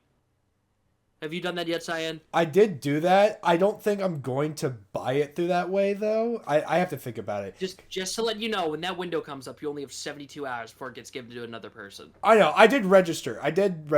It's the midnight launch for me. Like, I kind of want to do that with a group of people because that's going to be so hype. Cyan, right now we are in a Pokemon card scalping crisis and currently in an economic downfall, which means people are losing their jobs and are forced to make their own businesses. No, but it's midnight if you launch. want to go for that midnight launch, you're going for the fist fight midnight launch. Oh, I'm gonna fist fight, dude. That'll make it more fun.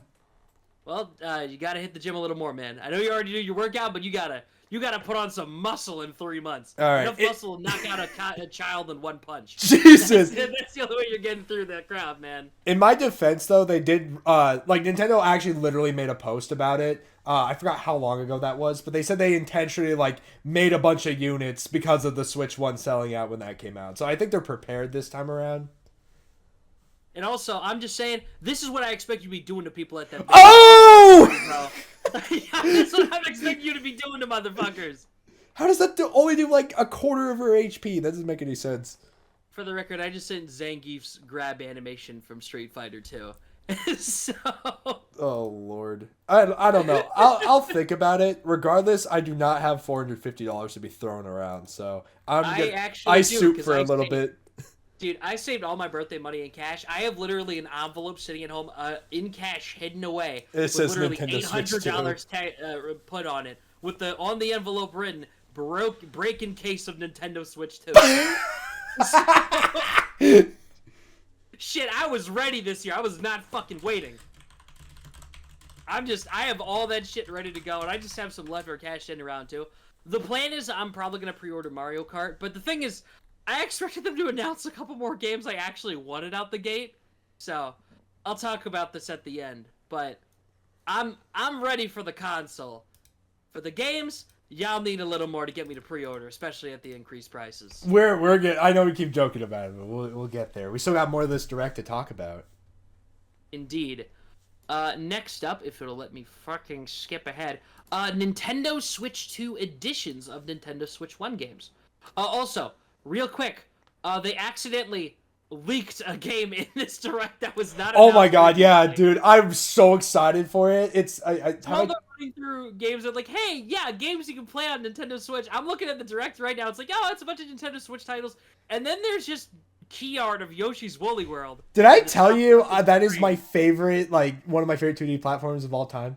Yes, you have mentioned. I'm so excited. Hey. I genuinely wonder if this was just somebody fucking up and putting, the key art there instead of Yoshi's Crafted World. But what's weird is that I don't think Wii U games had these versions of their box arts that are perfect squares that they previously used as icons. I don't know. And how did they mess this up? Previously existing, because you had to deliberately crop it to fit that aspect ratio and everything. I think they accidentally just leaked a Woolly World, and we're probably getting a new mixed Nintendo Direct in a couple months or so, close to the Switch's launch. Mm-hmm. That's gonna have more game reveals in them. So that's fun. But Nintendo Switch 2 edition titles. So basically, just to run this down real quick, because I saw a lot of misinformation going out about it. There are a bunch of Nintendo Switch 1 titles that are going to be getting free updates. For example, Pokemon Scarlet and Violet is getting a free performance update. So, But then there's Basically, like games like Zelda who like are they're gonna get a little bit more, but you're gonna get those for free through the Nintendo Switch Online apparently. incorrect. Uh, Specifically for Zelda, it is. But basically, a bunch of games are getting free updates, and those are mostly do like with game share, performance enhancements, just stuff that you can only do on Switch 2. But these Nintendo Switch 2 editions are basically DLC that require the Switch 2 to be played. And they're also going to be sold, they're going to be resold at retail with basically the price of the game plus the DLC. Which means they're listing Kirby and the Forgotten Land for $80 fucking for the Switch 2 for some reason. That's insane. Yeah. Which... Yeah, the pre-order came out, I'm like, I guess the DLC looks $20 worth, but damn, for real? No discount? But, yeah, it's so crazy because it's like some games are just like, oh, it's just a performance update, and then you have Kirby, it's like whole new story content. Like it's literally just like whatever they feel like with that certain game, and it also revitalizes the conversation whether or not a game gets DLC or not. Arlo mentioned this in his video, but he's like, hey, Nintendo, Pikmin 4 DLC, maybe. I feel like Pikmin 4 is bound to get one. Because that game also had some performance issues, if I'm not mistaken. There were some parts of that game that didn't run great. It's a good game to give the Switch 2 edition to. I feel like Smash Ultimate is also a good contender if they just want to reprint it with just no new characters or anything, just do a definitive edition. You know what I mean? Just throw the DLC in there. I'd appreciate it. We need more of those. I'd like to say there are some games on Switch that they don't have versions of the game with the DLC printed on cart or updates or whatever. Mm-hmm. For example, Mario Odyssey, like all the updates are still, like the carts of that game are all on 1.0. But like Smash Bros, for example, Pokemon did this with Sword and Shield specifically, where they released a version of the game that was slightly more expensive, but it came with the DLC on cart. Scarlet and Violet did this, but it only has the teal mask and not the indigo disc, which is fucking stupid. But whatever. I like reprinting physical games with the updates on them. I do appreciate that. So this is kind of what they're doing here, but with the DLC on cart. Starting with Mario Party Jamboree, which is getting the Jamboree TV DLC, which is basically a set of new mini-games that use the Switch 2 camera. And the mouse controls and stuff. And the mic. It's basically just a tech showcase that happens to come with Mario Party Jamboree. Yeah. Not the... I'm not... It didn't blow me away or anything, but I just think it's cool. I would probably be buying this one, honestly. Just because I think this is going to be the actual Switch 2 tech showcase of just, here's all the shit you can do. Because in the trailer they show voice-activated features, they also show the mouse being used, and the camera. So I think this is probably the only Switch 2 edition to actually justify itself out of the box. You know what I mean? Mm-hmm. So it literally you could just play Mario Party with the camera on over everybody at all times, which is really fun. I definitely think Mario Party got like the best like usage out of the camera addition to the Switch 2 for sure. Just the fact that honest, it was Mario Party. It was always bound to. I know. I cannot wait to see Party Crashers use it, and then like we're seeing like freaking Brent like scream out of his mind, getting like fucking duped by Chance Time. I just had a fucking epiphany, dude. The way the camera works on Switch 2, we could revive the Kinect. We could revive the my Kinect lord, we are getting Nintendo Connect. Dude, it's basically kind of what this is. It just clicked. Do you think we're gonna get like? Use it like that, do you think we're gonna get Wii Fit again through the camera? I could see it. We could totally do like that. Use the camera. But just to also mention these real quick. So you said that some of them be free through the NSO expansion pass. It specifically and only applies to both Zelda titles on Switch. Which, those are free. Keep in mind, the 2D Zeldas are actually getting free updates. But the 3D ones, both Breath of the Wild and Tears of the Kingdom, are getting big performance updates as part of their Switch 2 edition. And it also comes with connection to the mobile app, which basically gives you Google Maps, an additional Zelda talks over shit notes. That is true. And Tears of the Kingdom specifically, they'll let you send over schematics that you make for any like the buildings you make in Tears of the Kingdom, and you can send them over to your mates. So yes, if you create a giant penis monster out of blocks and stuff, you can send them over to your friends via QR code. Which I think is actually a fun addition, and if I finally play through Tears of the Kingdom, I'll probably be doing it with this open, on Switch 2. Just because, come on. It's a fun addition. I don't think you should have to pay for this, which is why I think they're making it free for NSO Plus subscribers. Because I think the big difference between Nintendo Switch 2 editions is that it's simply, does this game have additional content to it, and does it also need a performance update?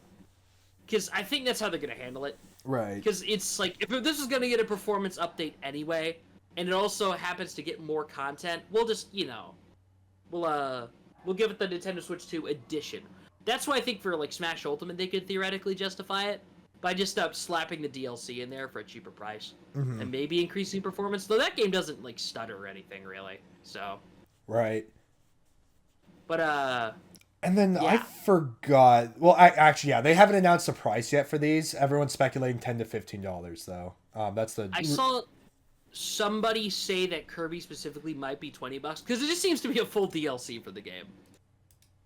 But it wouldn't shock me if the other ones were a little cheaper. I hope it's $15.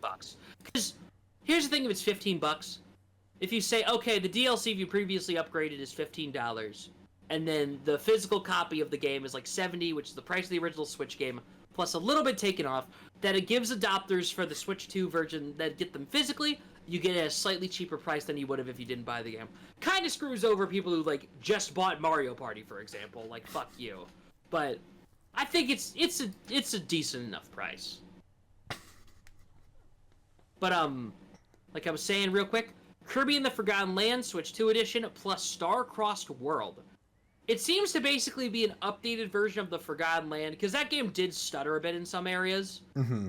So it just seems to improve the performance of the game, and it also just comes with a whole second campaign. Star-Crossed World, which seems to reuse assets from the base game, but they all get, like, crystallized. So it seems to also be following up on the game's post-game, weirdly enough. Which is crazy, because I feel like the post-game was already pretty decently big. Well, the post-game is the whole, like, Dream World thing. And they do show, like, it's clearly the same environments as Forgotten World Land. Like, they show the theme park in the first level. But it's, like, crystallized with new levels and platforms because of the giant crystal. Which is, okay, I see where they're coming from. So it's sort of an aesthetic mix of both halves of the game into its own sort of thing. Which, here's my take on this. I will probably not be getting this.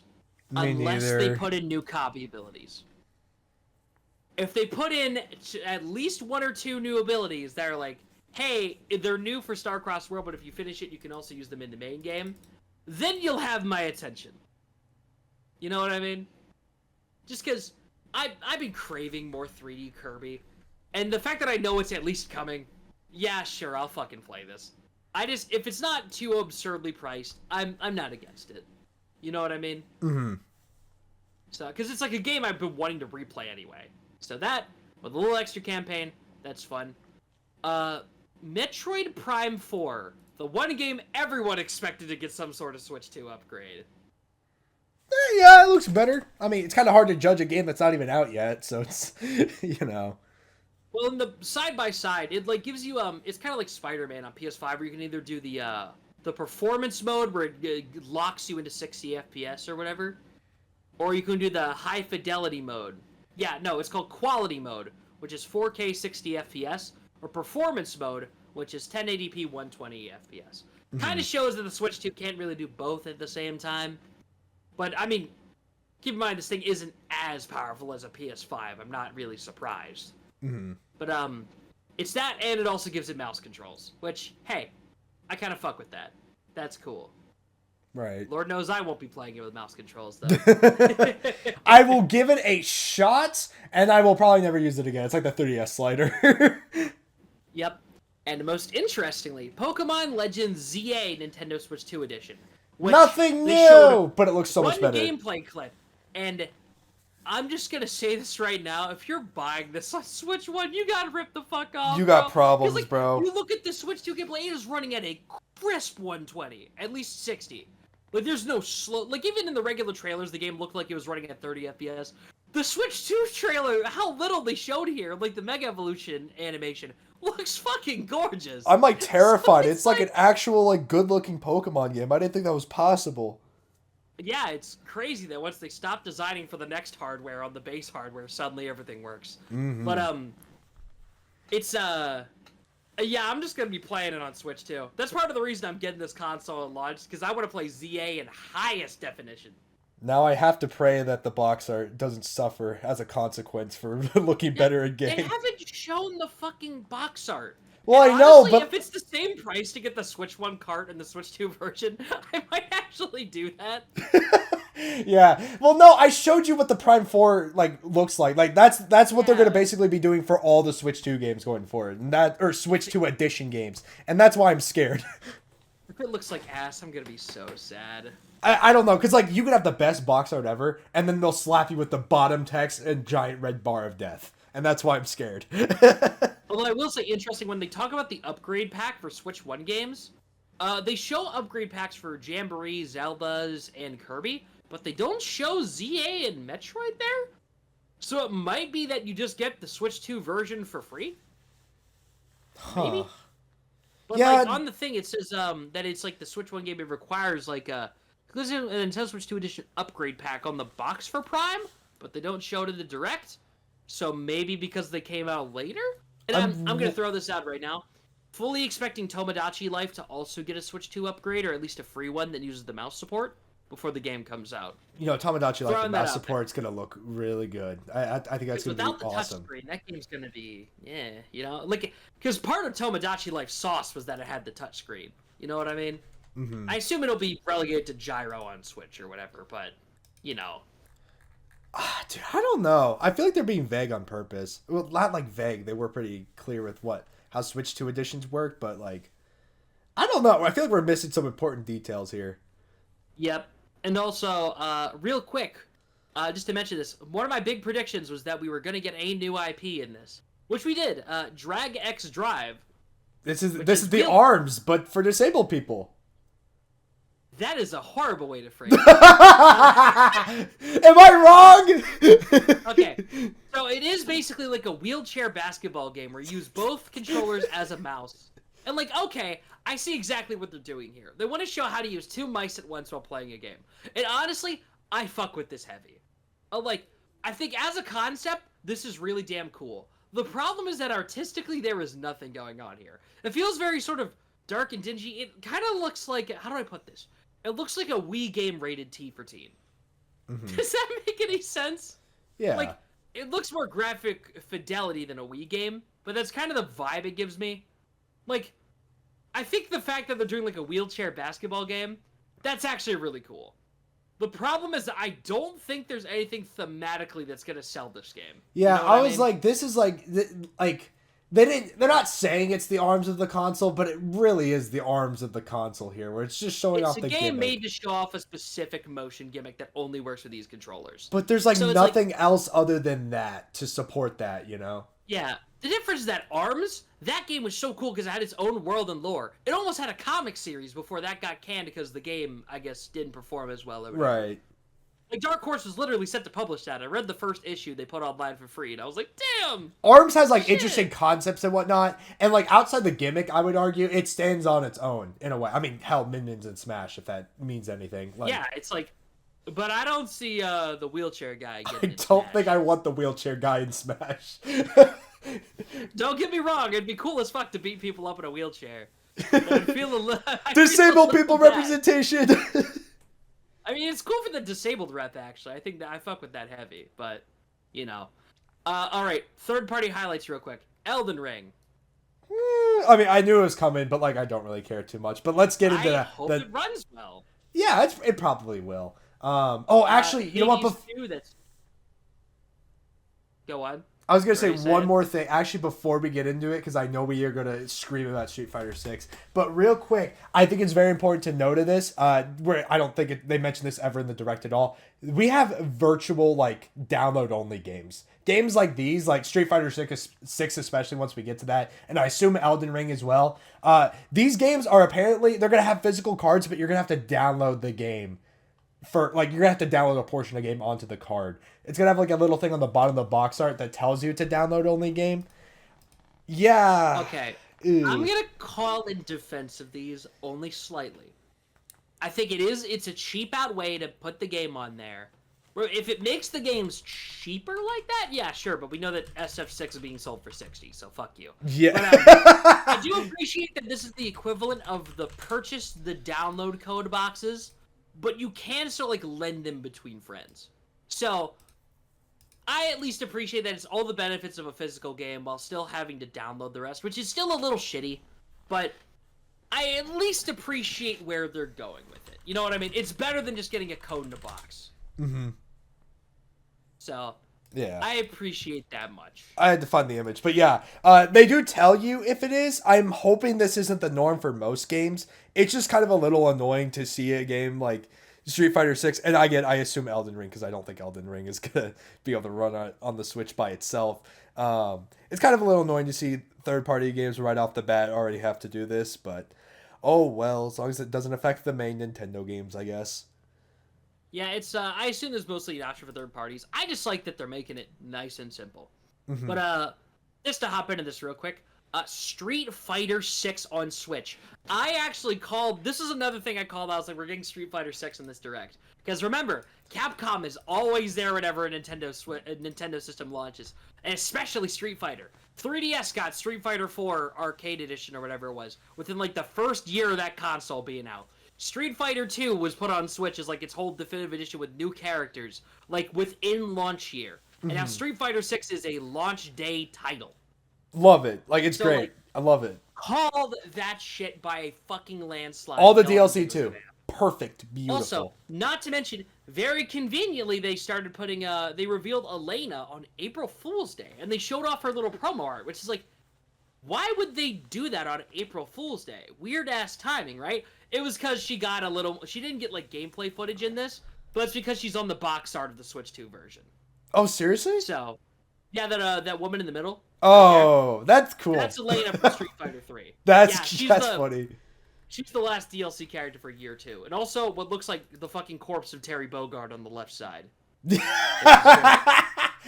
looks like he's a fucking ghost, like he died. I know, same with Ryu on the right.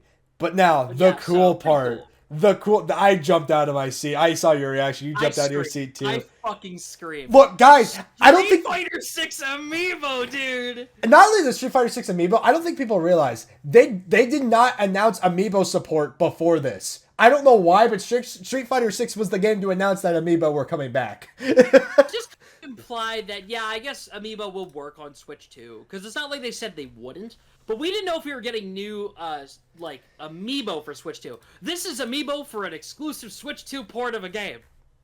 That's awesome. That's amazing. We're so fucking back. We're a so little back. sketch. They are $30, though. I will say there's a precedent for Capcom specifically, because I'm pretty sure some of the Monster Hunter ones were $30. But keep in mind, those were also, like, really big and detailed.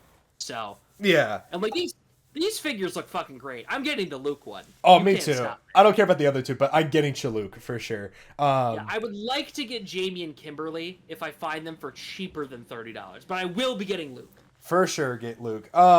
So I was complaining about the price. I thought it was stupid. And I will get into the Tears of the Kingdom Amiibo in a second. Amiibo, I'm assuming across the board have gone up to $20 now. Little L, but hey, they're made with higher quality materials. I get it. Not to mention, like, new import taxes and stuff. I guess Fine. it's kind of expected. But the Street Fighter 6 Amiibo, I was like, what the hell are we doing? I'm glad we didn't record this until today when we got further news about it. I sent you an image if you want to scroll up. Apparently the Street Fighter 6 Amiibo are going to be bigger than regular Amiibo for some reason. I don't know why, but sure. Yeah, that, and they're also doing a pack of 22 Amiibo cards, which which goes to show how long this port specifically has been in, like, production, is that it caps out at Akuma, not Elena. So it doesn't include any cards for the Wave 2 fighters, but they are actually shown with card art earlier in the trailer. So, at least with new art that looks like it fits on a trading card. We'll probably get them, like, new waves of them then. They actually did reveal on the press release that there are going to be packs sold in the future with additional different arts and stuff. Hell yeah. So, yeah, and apparently both Ryu and Ken will work, but the Terry Bogard Amiibo is not listed as working, so I assume they're going to patch in support for Terry for this later. Which would be nice, because I actually own Terry already. And Terry's like my SF6 main. I fucking love him. But, yeah. Very interesting. Unfortunately, though, the functionality is that basically if you scan any one of these Amiibo, you unlock a select set of wallpapers and stuff that every Amiibo unlocks. But then after that, it's basically setting your preset. So, You can Yeah. set your costume and shit, and your color and all that, and it will just immediately spawn in. Which, as far as I can tell, since this is considered the year's 1+2 bundle that comes with the DLC for the first 2 years, I think this includes color DLC. To my understanding. So, I was about to buy all the shit on PS5 anyway during the last sale. So I'm thankful that I waited on this, because I'm moving over to be on Switch. Yeah. After this comes out. Literally the I'm only double L. dipping on this shit. Literally the only L is you have to download a part of the game, but outside of that. It's also crossplay. That is true. Yeah, you can download your data as well from the game if you've already played on a previous console and just get it going right then and there. I checked and it didn't seem to have cross save, unfortunately, but it does have cross play. Oh, well, that's a bit of an L. I can play with you on PlayStation from my Switch. Yeah. I'm mostly buying this just so I can have the game on the go and get the DLC, but I just feel bad because I'll have to start World Tour from scratch. The adventures of Broly again. Let's go. Run it back, everybody. I'm not sure if I'm gonna remake Broly or I'm actually gonna try and make like my VTuber looking dude. I might just do that. Oh, you know man, what I mean? We'll get Broly back one day. That way both Broly and the me can exist separately. And part of the reason I do is because I don't want to renew PS Plus. Because every time I get that Street Fighter urge, I have to renew for a month of PS Plus. And I'm like, right. Fuck it, man. Please tell me. Got the... I was gonna say, please tell me you're gonna bring back Broly and Tomodachi Life at least. Like, come on. Oh yeah, for fucking sure. Yeah. Hey guys, it's me Broly. I'm in Tomodachi Life. Yeah. They just start laughing maniacally. I'm in I am placing blocks and shit. I'm in me in Tomodachi Life. Armstrong comes out of nowhere. Ah, we meet again. What the Sigma? I cannot wait to make that video. Oh my god. Oh, do again. This fucking catchphrase. Dude, I hope they let you pick the animations for the catchphrase again, so he just starts rubbing his nuts. Hadouken. Alright. Yeah, probably get through the just rest of the third-party games real quick. Hold up. Just to say, though, is that it's going to be nice just to have this game on Switch, because now I don't have to bring the whole fucking PS5 when I want to play the game with people. Very nice. So, very appreciated. So much easier to hook up a Switch to a TV than a PS5. Mm-hmm. But, next up is some random-ass game that I don't think we got the title for. I don't remember it, but it looked apparently to be a new game. I don't fucking know what it is. EA Sports. Yeah, no shit, of course they're on here. Hogwarts Legacy. Okay. Tony Hawk's Pro Skater 3+4, where they randomly teased SpongeBob at the end of it and then did not elaborate. Wait, I missed that part. What the hell? Yeah, if you watch the Tony Hawk Pro Skater, they randomly end it with the teaser for a SpongeBob level. Bruh. They don't elaborate on it. Like, SpongeBob isn't like a skater or whatever. I'm trying to skip to it. But it's like she goes under the water, and then just goes a few moments later, and it's like 2 seconds of a SpongeBob level. What the hell? Just don't elaborate. But yeah, Hitman on Switch. And also the new GoldenEye game is confirmed to be coming to Switch as well. For the new Bond game done by the Hitman devs. Which, by the way, if you have not picked up Hitman yet, can't recommend this game enough. Get World of Assassination on Switch. It literally comes with all 3 of the modern trilogy. Good-ass game, worth your time. Next up, Bravely Default Remake. Okay, that's fun. Dude, okay. Yakuza 0. I have to like clarify because everybody thinks I'm like this big Square Enix fan because I like Octopath. I do not care about Bravely Default. Please, we do not associate with Bravely Default. Have you at least played them? I have not. I'll play them eventually, but You can't honk shoot me if your ass hasn't played it. You're not allowed to. Why are you defending Bravely Default? You're the last person I know who would defend Bravely Default. Because they look pretty neat. They just look neat. Yeah, I don't have a reason to hate them. All right, fair enough. Talk about Yakuza 0. I love Yakuza 0. Yeah, did you ever finish the game? I need to. But hey, the Switch 2, it gives me a good excuse. Asshole. That's what I fucking thought. Exactly. But yeah, Yakuza 0 Director's Cut, which basically seems to redo a lot of the in-game cutscenes and stuff and voiced a bunch of cutscenes that previously were unvoiced, as well as adding an English dub. And also apparently a couple extra mini-games. And they basically teased, hey, we're also putting the other Yakuza games on Switch, hang tight. So, that's fun, at least. And then next up, holy shit, new Hyrule Warriors. where you like Zelda's actually the main character because it's based on the imprisoning war from Tears of the Kingdom, which I watched a Tears of the Kingdom like a lore recap thing just because I was bored as shit, and apparently this one is hopefully actually canon. They say it's canon. They say it's release. canon. This is gonna do a lot for Tears of the Kingdom because, in my opinion, I thought the story was extremely flawed. And I mean, it's the same thing with Breath of the Wild, where it's like all the cool shit already happened, except Breath of the Wild wakes up Link wakes up 100 years after the shit happened. So it's like, okay, well, this is boring. Tears of the Kingdom, you know the scene where like they go underground, Hyrule Castle, and they see the dead body of Ganondorf or whatever. And yeah, Zelda goes back in time. I don't know how she like goes back in time, and she meets up with Rauru. And Sonya, the first like princess and king of Hyrule, and don't spoil everything. This it's literally the story of a game coming. I'm just giving a summary, but basically, yeah, Zelda's just in that time period, and she doesn't reappear until way in the future for some reason. Just try not to spoil, but yeah, basically, there's this whole time period that we only get to see through Zelda's memories in Tears of the Kingdom, but now we're gonna get a whole game that's basically just about that. Also, we're gonna actually see Ganondorf more, which I think is super cool. More Matthew Mercer. Cannot wait. I will say, the one thing I'm super confused about this game is the fact that, like, okay, at least going into the first Hyrule Warriors, like, Age of Calamity, there was a lot of seeds planted that you could easily work into a prequel. Like, for example, like, oh, it's just Impa but young, it's, you know, what's her name, but a little older because she was a child and it was, like, reverse or whatever. Are you saying there's, like okay, not enough playable characters, you think? Yeah, and it's like, I guess, and obviously they fixed the issue for that with the first one with, like, time travel. The problem is that as far as I can tell from the story, it's not going to work as well here. They basically show you fucking nothing of the older characters, because they're so far in the past. We're probably not even going to get Link. Yeah, no, Link reasonably won't be playable. And honestly, I expect Ganon to be playable as well. He better be. Like a post-game sub mode or something. But, it's like, in the trailer, they show exactly 7 playable characters. The ones that are the parallels to the champions from Breath of the Wild. Zelda, Rauru, and then what's her fucking name? Minoru. So, yeah. So, hey, I guess that's 7 characters plus probably Ganondorf. Which, for a Warriors game, is already underwhelming as fuck. They're gonna have to make up a shit ton of new characters. And I think the robot Ghost Girl as well. Oh, yeah. I think is also playable. They showed one of her attacks in there. The robot Ghost Girl is also Minoru. It is? It's the same person? I'm sorry. Damn. Yeah, no, this game's gonna be shit. No, yeah.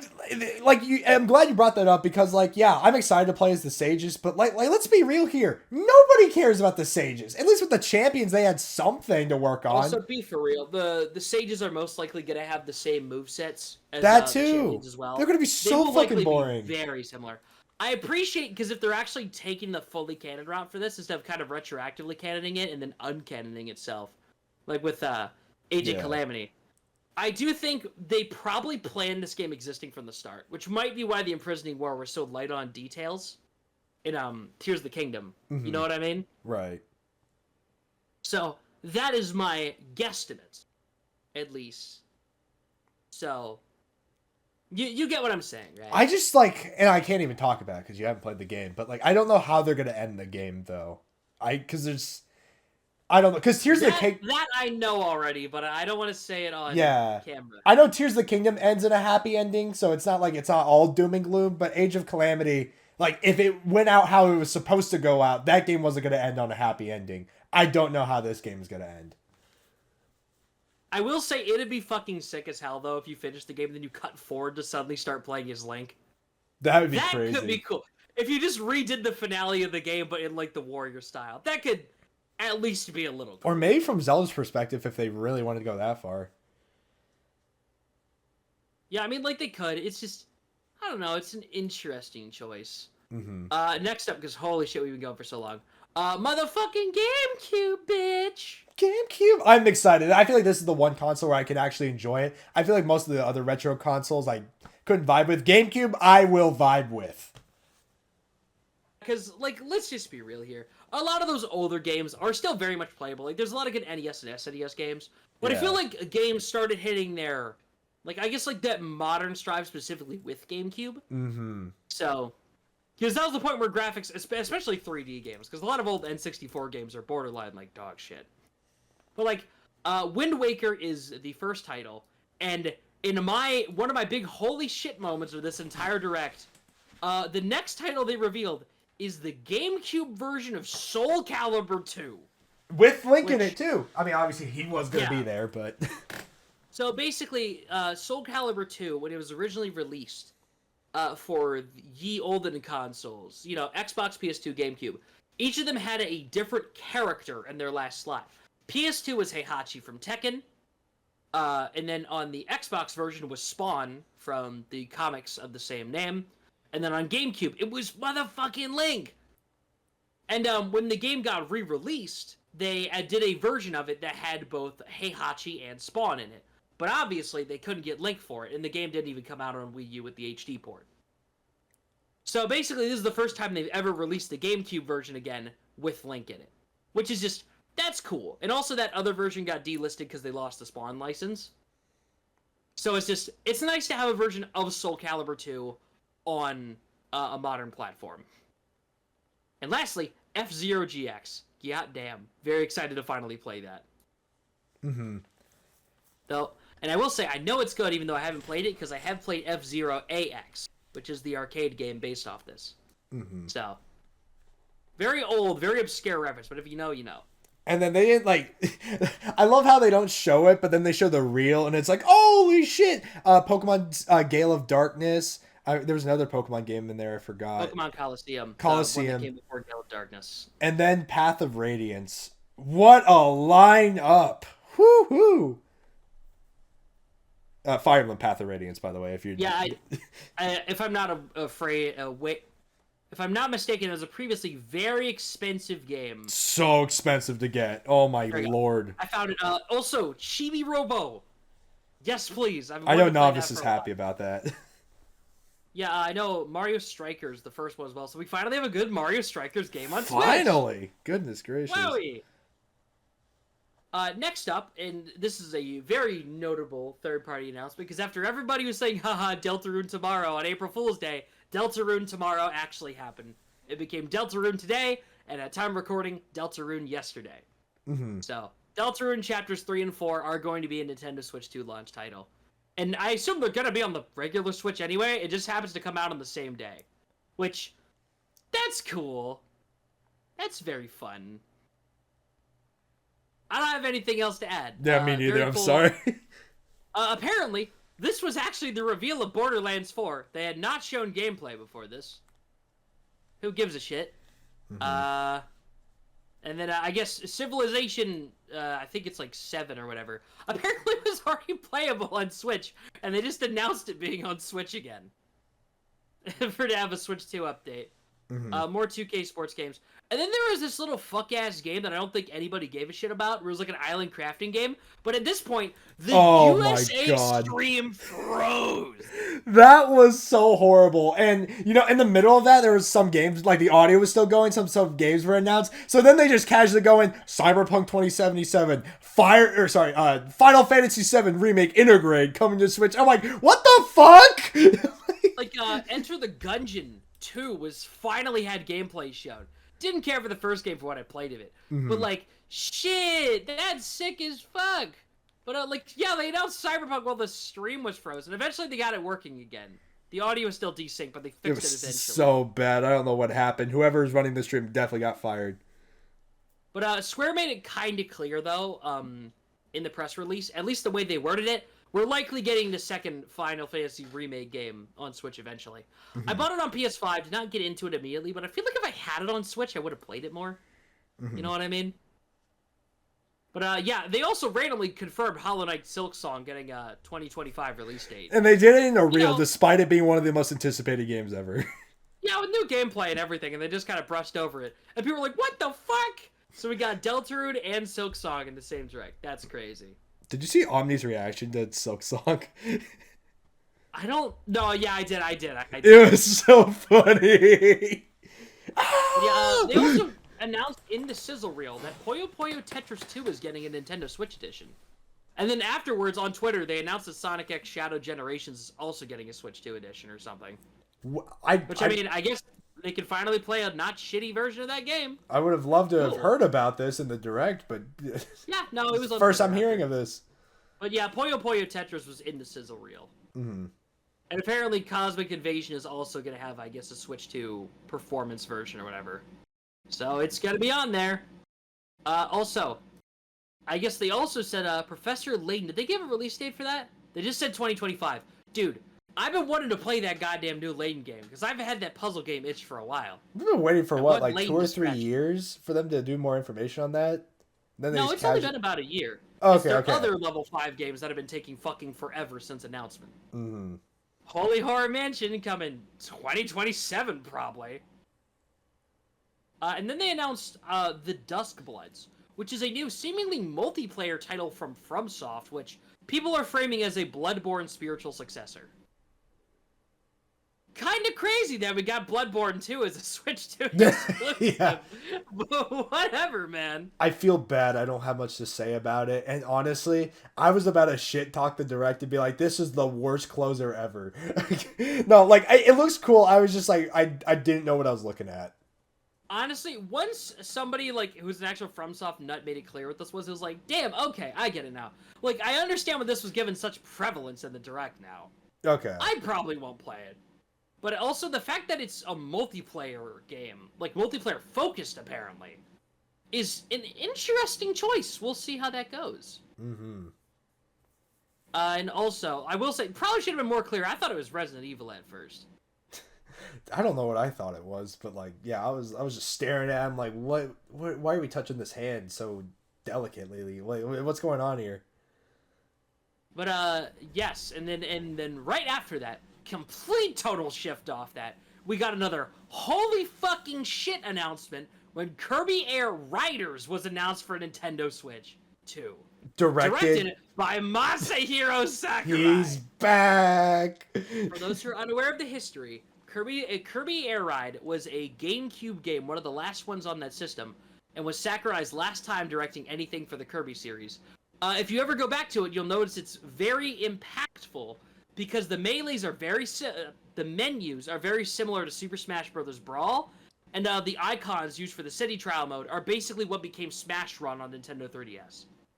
Smash Run was basically the sequel to City Trial from Air Ride. Pretty much. But Sakurai coming back to Kirby is fucking huge. I hope this means he actually includes stuff from games after Superstar. Oh, yeah, I forgot he has a stigma against anything after Superstar. I mean, they only showed 4 other playable Kirbys. I guess that's to demonstrate the copy abilities eventually. Oh, we'll see. And it seems they're also racing on the first track from the game, which, I mean, I guess is interesting. And we also had this confirmed via Sakurai's Twitter. This being developed by Bandai Namco. So that means Smash is not going to be for a long time. I mean, outside of that, which honestly fair, this is the recipe for a good game, though. Like, I mean, who could complain? Oh no, this game is gonna be gas. I'm just saying, this definitely means we're not getting Smash till like 2028 at the earliest. Which means Yeah. at this rate, expect a Nintendo Switch 2 edition of Smash Ultimate. I forgot his name, and I'm kind of scared to call him out, but like, there's this one fucking YouTuber who will not stop asking for Smash Brothers, and they're like a Smash YouTuber, and that's all they care about. And I'm like, little bro, please go play more games. Please. Yeah, let's be fucking real here. Oh shit, wait, GameStop Switch 2 listings went up. Shit, Kirby is $80 for the physical. What the fuck? I mean, it's probably a $20 DLC. Street Fighter is $60. Oh, you mean Forgotten Land? Yeah. Oh, okay, I thought Air Ride. I was like, DLC is what? $80. I was like, fuck me. But like Breath of the Wild Switch 2 edition is $70. So, you know, I just realized, does that make The Legend of Zelda Breath of the Wild the only Nintendo game to be a launch 3 title consoles. for 3 Nintendo systems? Well, not the launch title, Oh, because no, Wii U it was was... a launch title for Wii U, but Yeah, I get what you for mean, two, though. for 2 systems. That's insane. I just find it funny that they put the directed by Masahiro Sakurai at the end of it like that was a Smash reveal. That's fucking hilarious. I had someone complain on my Discord server about it, and I'm like, bro, do you not know how big of a deal his name is? Like, I get why they put it there. Like, his name, like, I mean, it's so well respected, first off. Like, come on. This dude, It's also... Have you played Kirby's Air Ride before? I've not, and I wish I did, but... This maybe, game is so fucking gas. it might come to the GameCube. It might. Probably. Yeah. The thing is, I heard about, I was like, what? A racing game you control with only the A button and a joystick? This has got to play like shit, right? I got hooked on it. I played it for like a week straight on Dolphin. Doesn't Mario Kart also do that? So fucking gas. Huh? I mean, doesn't Mario Kart also do that? I mean, you could do other controls, but like that's the basic. No. You have like a separate drift button, a separate button for items. Kirby is everything on the A button. Oh. You automatically start driving, and it basically turns brake and drift onto the same button, and pressing it near people is how you like copy abilities and attacks and shit. So it's like, it feels like how do I put this? It feels like every time you brake, you need to quickly re-aim your fucking slingshot and then rocket off in that direction. It is, I know it sounds weird, but it's a game that you shouldn't knock it till you try it. Yeah, for sure. And the big one more thing at the end of the direct. It's not a 3D Mario. Donkey Kong. It's so funny because everyone's like, "Oh, please be a 3D Mario." Close. It's a 3D Donkey Kong. No, Wait. we should have seen this coming because this game was actually leaked about 5 years ago. What do you During the mean? pandemic, it was leaked that the 3D Mario team was apparently working on a 3D Donkey Kong. But because nothing came out about it for so long, we had assumed this game was scrapped. Yeah, we thought this game was canceled. Let the team cook, 4 years ago. Because its status was completely unknown. No more leakers were bringing it up. But no, this is the Donkey Kong 3D game made by the Odyssey team. What the fuck? Mm-hmm. So, I'm not sold on this game enough to get it at launch. Because I'd like to clarify, I'm kind of a DK hater. All the Donkey Kong games I've played have not been for me. But considering this is the Odyssey team, and I guess, like, destructible environments look cool, I feel like I'm gonna wait for reviews before I pick it up. Because if people are like, holy shit, this is as good as Odyssey, I might grab it. Well, I did see the treehouse footage, and yeah, I mean, it literally just looks like if DK was in a 3D Mario game. Also, here's the new cool like gimmick, I guess. Pretty much everything is breakable in the environment. Yep. Fully destructible environments, which That I think is a insane. fun idea. But I hope they don't take it too far and start making it so to get every collectible, you have to fucking level every level down to its literal atoms. Because that's going to be a fucking pain. Mm-hmm. And I hope the movement is good too, because it seems they're keeping the roll from Donkey Kong Country and the jump out of it, which I thought was the best part of that game. At least for what I played of Tropical Freeze. Just being able to roll out and do the jump out of it seemed kind of cool. So, I'm just curious to see how it's actually going to play. Like, if there's any Switch 2 game that I desperately need a demo of, or at least like a store demo at a Target or whatever, it's this one. I just need to give it a go first before I make any jumps. You know what I mean? Mm-hmm. I get that. I definitely think this is going to be a good game, though. It's so crazy because I was shit-talking DK's new look, and I still don't like it. But this game's expressions, his expressions are really cool. They're really nice. I love his expressions. I love that he screams banana when he collects a banana. Like, oh my god, they're reinventing DK in a way I didn't know I wanted. Yeah, I was like, okay. I'll say that at first I was a little iffy on the DK design, but now that I've seen it in motion doing crazy shit in this game, yeah, I'm sold on it. Yeah, it took a bit though. I was not sold on it in Mario Kart. Let me tell you. Yeah, and I'll also say that this game probably has been in development for a long-ass time. Because like I said, it's been at least 5 years since it was leaked that this game was in development. And here's the thing with this, is that we know Nintendo sits on games. Like, for example, we found out that Fire Emblem, whatever it was, the latest one, apparently, that game was actually done for like a year and a half before Nintendo released it. Bruh. Oh, Engage? Like, they straight up sat on the finished game.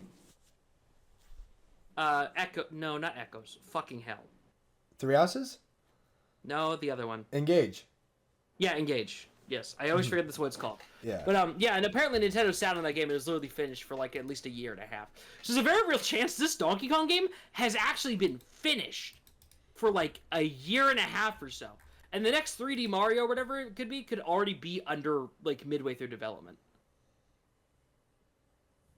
So like, I don't even think we're that far out from a 3D Mario. Because if this console generation lasts long enough, we're going to get our Bowser's Fury midway through 3D Mario eventually. You know what I mean? Oh, totally, dude. And I'd be like flabbergasted if a sequel to Wonder wasn't also in development for the far future. So, everyone complaining about like, what the fuck? There's no Mario? There's no 3D Mario? You'll get it eventually. Bro, you can wall jump with your goddamn cart in Mario Kart now. That is your 3D Are you Mario. not satisfied? Honestly, I'd even say I'm kind of happy that 3D Mario is just taking a break for a little bit. Because, I mean, we all did not know they were going to follow up Odyssey anyway. But this is going to sound a little crazy by saying this. I'd be okay skipping a 3D Mario for this generation if we just let the 3D Mario team take other Mario characters and give them full games. Like, Wario is sorely overdue for another new platformer. So if this game performs well enough and it gives them excuse to make a new Wario Land, shit, count me in day one. Dude, you know what I mean? I'm in. I'm all for it. Let's get it. So I hope this game performs well, but I don't think it's a buy it at launch title for me. This is either a wait till Christmas or the reviews are so good that I decide to pick it up anyway. Yeah. So, And I guess one last detail I just want to mention. We mentioned the price debacle before about the games being like a fucking $80 for Mario Kart. Here we go. But I just want to specifically say that during the Nintendo Treehouse presentation stream the day after this Direct, if you go to the live chat, which is... The stream is now unlisted, by the way, and you can't check the live chat again. Yeah, live chat replay is not available for this video. Is people saying, drop the price for 4 hours straight in the live chat. How are the likes and dislikes, out of curiosity? If you have I can't see the dislikes, but it's only 39,000 likes, and the stream has 1,800,000 views. Oh. So it is majority dislikes. Absolutely. Oh boy. Which, yeah, fair enough. I went onto their website to see the prices, and it is so inconsistent until we see that Mario Kart World Direct explaining. I don't even know if they'll explain why it's $80, but if they explain why this game is so meaty to justify it, until we get that, yeah, we're kind of left in shambles right now. Is an open world Mario Kart, which, I mean, I guess it's enough to justify the game being $70 at launch. Yeah. But what's with that extra 10? You know what I mean?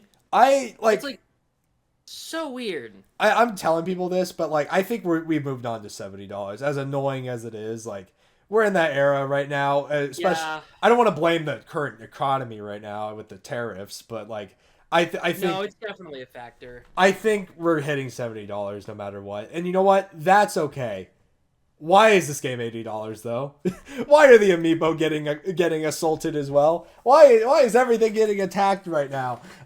Again, probably tariffs, but it's still. I will say, we did find out apparently this might have been the reason the prices are out so high is because they were preemptively guessing the tariffs. Because keep in mind, Japan has a exclusive model of the Switch 2 that is Japanese region locked, but it's like 1,000 yen cheaper or whatever. Basically, the equivalent to like $100 cheaper. Interesting. And apparently the reason why is to specifically prevent people getting around the tariffs by scalping Japanese models. Because apparently this was an issue at launch with the Switch 1, where Japanese stores would get bought out and have all the Switches sold overseas instead. Mm-hmm. So I guess it's to make sure they enter the Japanese market properly without spending too much on costs like that. Fair enough. So basically you just can get a Japanese region lock Switch for cheaper. But okay, it's still kind of telling though, the fact that that's almost the price of the Switch OLED. You know what I mean? Like, damn. But yeah. So the prices are fucking absurd. Guess we're gonna get a lot of use out of game sharing and all that now. I can see why they announced it now. Yeah, no, it's freaking ridiculous. What is it? Someone like made a chart. It's like $450 for the console, $50 if you want the webcam. I don't know how much the Joy-Cons are. I don't know if they're still 70 or they went up a whole 10 again. So we'll say 70 or 80. Pro controllers probably also 70 or 80. I don't know what other like peripherals you might need, but regardless, we're getting to that PS5 Pro price range now. You know, if we're getting all this stuff. Yeah, a couple games as well if you're wanting to get some games. Oh my goodness. Yeah, but at least I'll give it to Nintendo. The fact that because the Joy-Cons can be used as two controllers out of the box, realistically, it's not like the PS5 where you have to buy a second controller or whatever. Mm-hmm. Yeah, because you can use a regular webcam and the mic is built in. There's ways to skirt around having to... You don't have to buy all the accessories for the Switch 2. Right. That much I appreciate. So... And I feel like they're obviously releasing peripherals like the straps and stuff.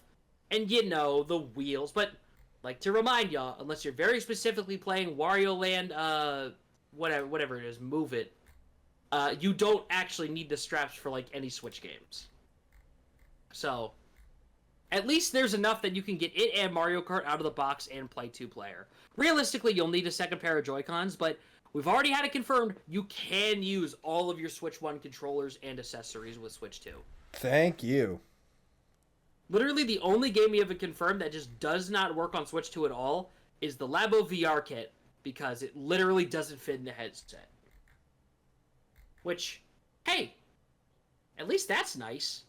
So, you can still use all your Switch 1 stuff. All your, like, Switch 1 wired controllers will just plug in and work. So, and I also know that means I don't have to buy a new Taiko drum. Awesome. I will say it's gonna be mad awkward having your 2 Joy-Cons though. They're not gonna fit on your Switch 2. You're just gonna have them lying around. So, they actually... This is why they released that charging stand a while back, because if you have the charging stand plugged into the Switch, you can sync them that way, I think. Does it work with the Switch 2, or...? It says on the website you can either sync them by using the wireless or using a Nintendo Switch Joy-Con charging stand. It said on the website for controller compatibility, so... should be able to. Hopefully. Well, anyway, see y'all next Wednesday, where we'll probably be talking about Mario Kart the whole time. You mean next Wednesday? Is that... Well, yeah, it's next. We're on a 2-week Next time episode. stream. Fuck you. Yeah, fuck you. Question of the day, by the way. What was your favorite thing that Nintendo announced? Whether it be a game or a feature on the Switch 2, or just anything from the past, Was it the Street Fighter 6 amiibo? It's okay, guys. You can be honest. It was that the was more Street Fighter exciting than 6 any game in amiibo. that presentation. I still cannot believe Street Fighter was the game to announce that amiibo are definitely, like, for a fact on the console. So funny, because like the thing is, I was like, oh yeah, Street Fighter 6. I called this. What the fuck? Like only people who were paying attention and realized, wait a minute, they have yet to say anything in regards to amiibo. Even when they were going over the console overview, I mean, hell, for all we know, the place where you put the amiibo on the controller, for all we know, they could have moved it and they never told us. They probably didn't. I mean, keep in mind, they also confirmed this morning that you can use Switch 1 controllers with Switch 2 games. Mm-hmm. So, at least that's nice. But, I will also say that they confirmed, like, the Tears of the Kingdom amiibo. Did we mention that earlier? I don't think we did. Oh, we didn't actually. Thank you. Yeah. So these amiibo are $20. New champions from Tears of the Kingdom are now also amiibo. Yeah, these amiibo are $20. Probably signifying that every amiibo going forward is $20. Interestingly enough, I don't think a lot of people are bringing this up. They kind of pulled a Noah and Mio situation where we're getting these amiibo practically 2 years after the game came out, which is interesting. Fuck, has it been 2 years? Almost 2. Well, 1.5. Shut the fuck up. It hasn't been 2. It's almost been 2. It's about to be 2 in a couple months. Kingdom release date. Oh my god, May 2023. Mm-hmm. Oh, what the fuck? Mm-hmm. Oh, that's disgusting. That's disgusting. Yeah, actually, when these amiibo come out, it will have been 2 years. I guess they were just kind of waiting a bit, and I assume these will probably have functionality within Warriors as well. You get in Tears of the Kingdom, you get the cloth of their color scheme or whatever, but that's really about it. Yeah, they really gutted all the amiibo support in Tears of the Kingdom, didn't they? Like, Breath of the Wild didn't have much to begin with, but shit, they sapped it dry. I mean, it was pretty cool. It was like pulling a gacha using your amiibo. It was kind of fun and intuitive. And then Tears of the Kingdom gave up. Yeah, that's why I'm assuming these will probably have a little more functionality in Warriors, because although I will say them making amiibo of these guys now kind of feels like it should confirm them for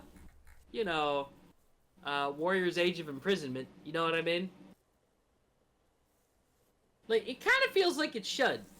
But maybe it doesn't. Because apparently this one's canon. Though I guess this game also involves time travel anyway, so who fucking knows? Who fucking knows? Like, be for real. Welp, I don't have much else to say. I want to go do some stuff. Yeah. Y'all have a good one. I'm taking a nap. Hey, thanks for watching. Like and subscribe if you haven't already. If you're on Spotify, leave us a 5-star thingamajig.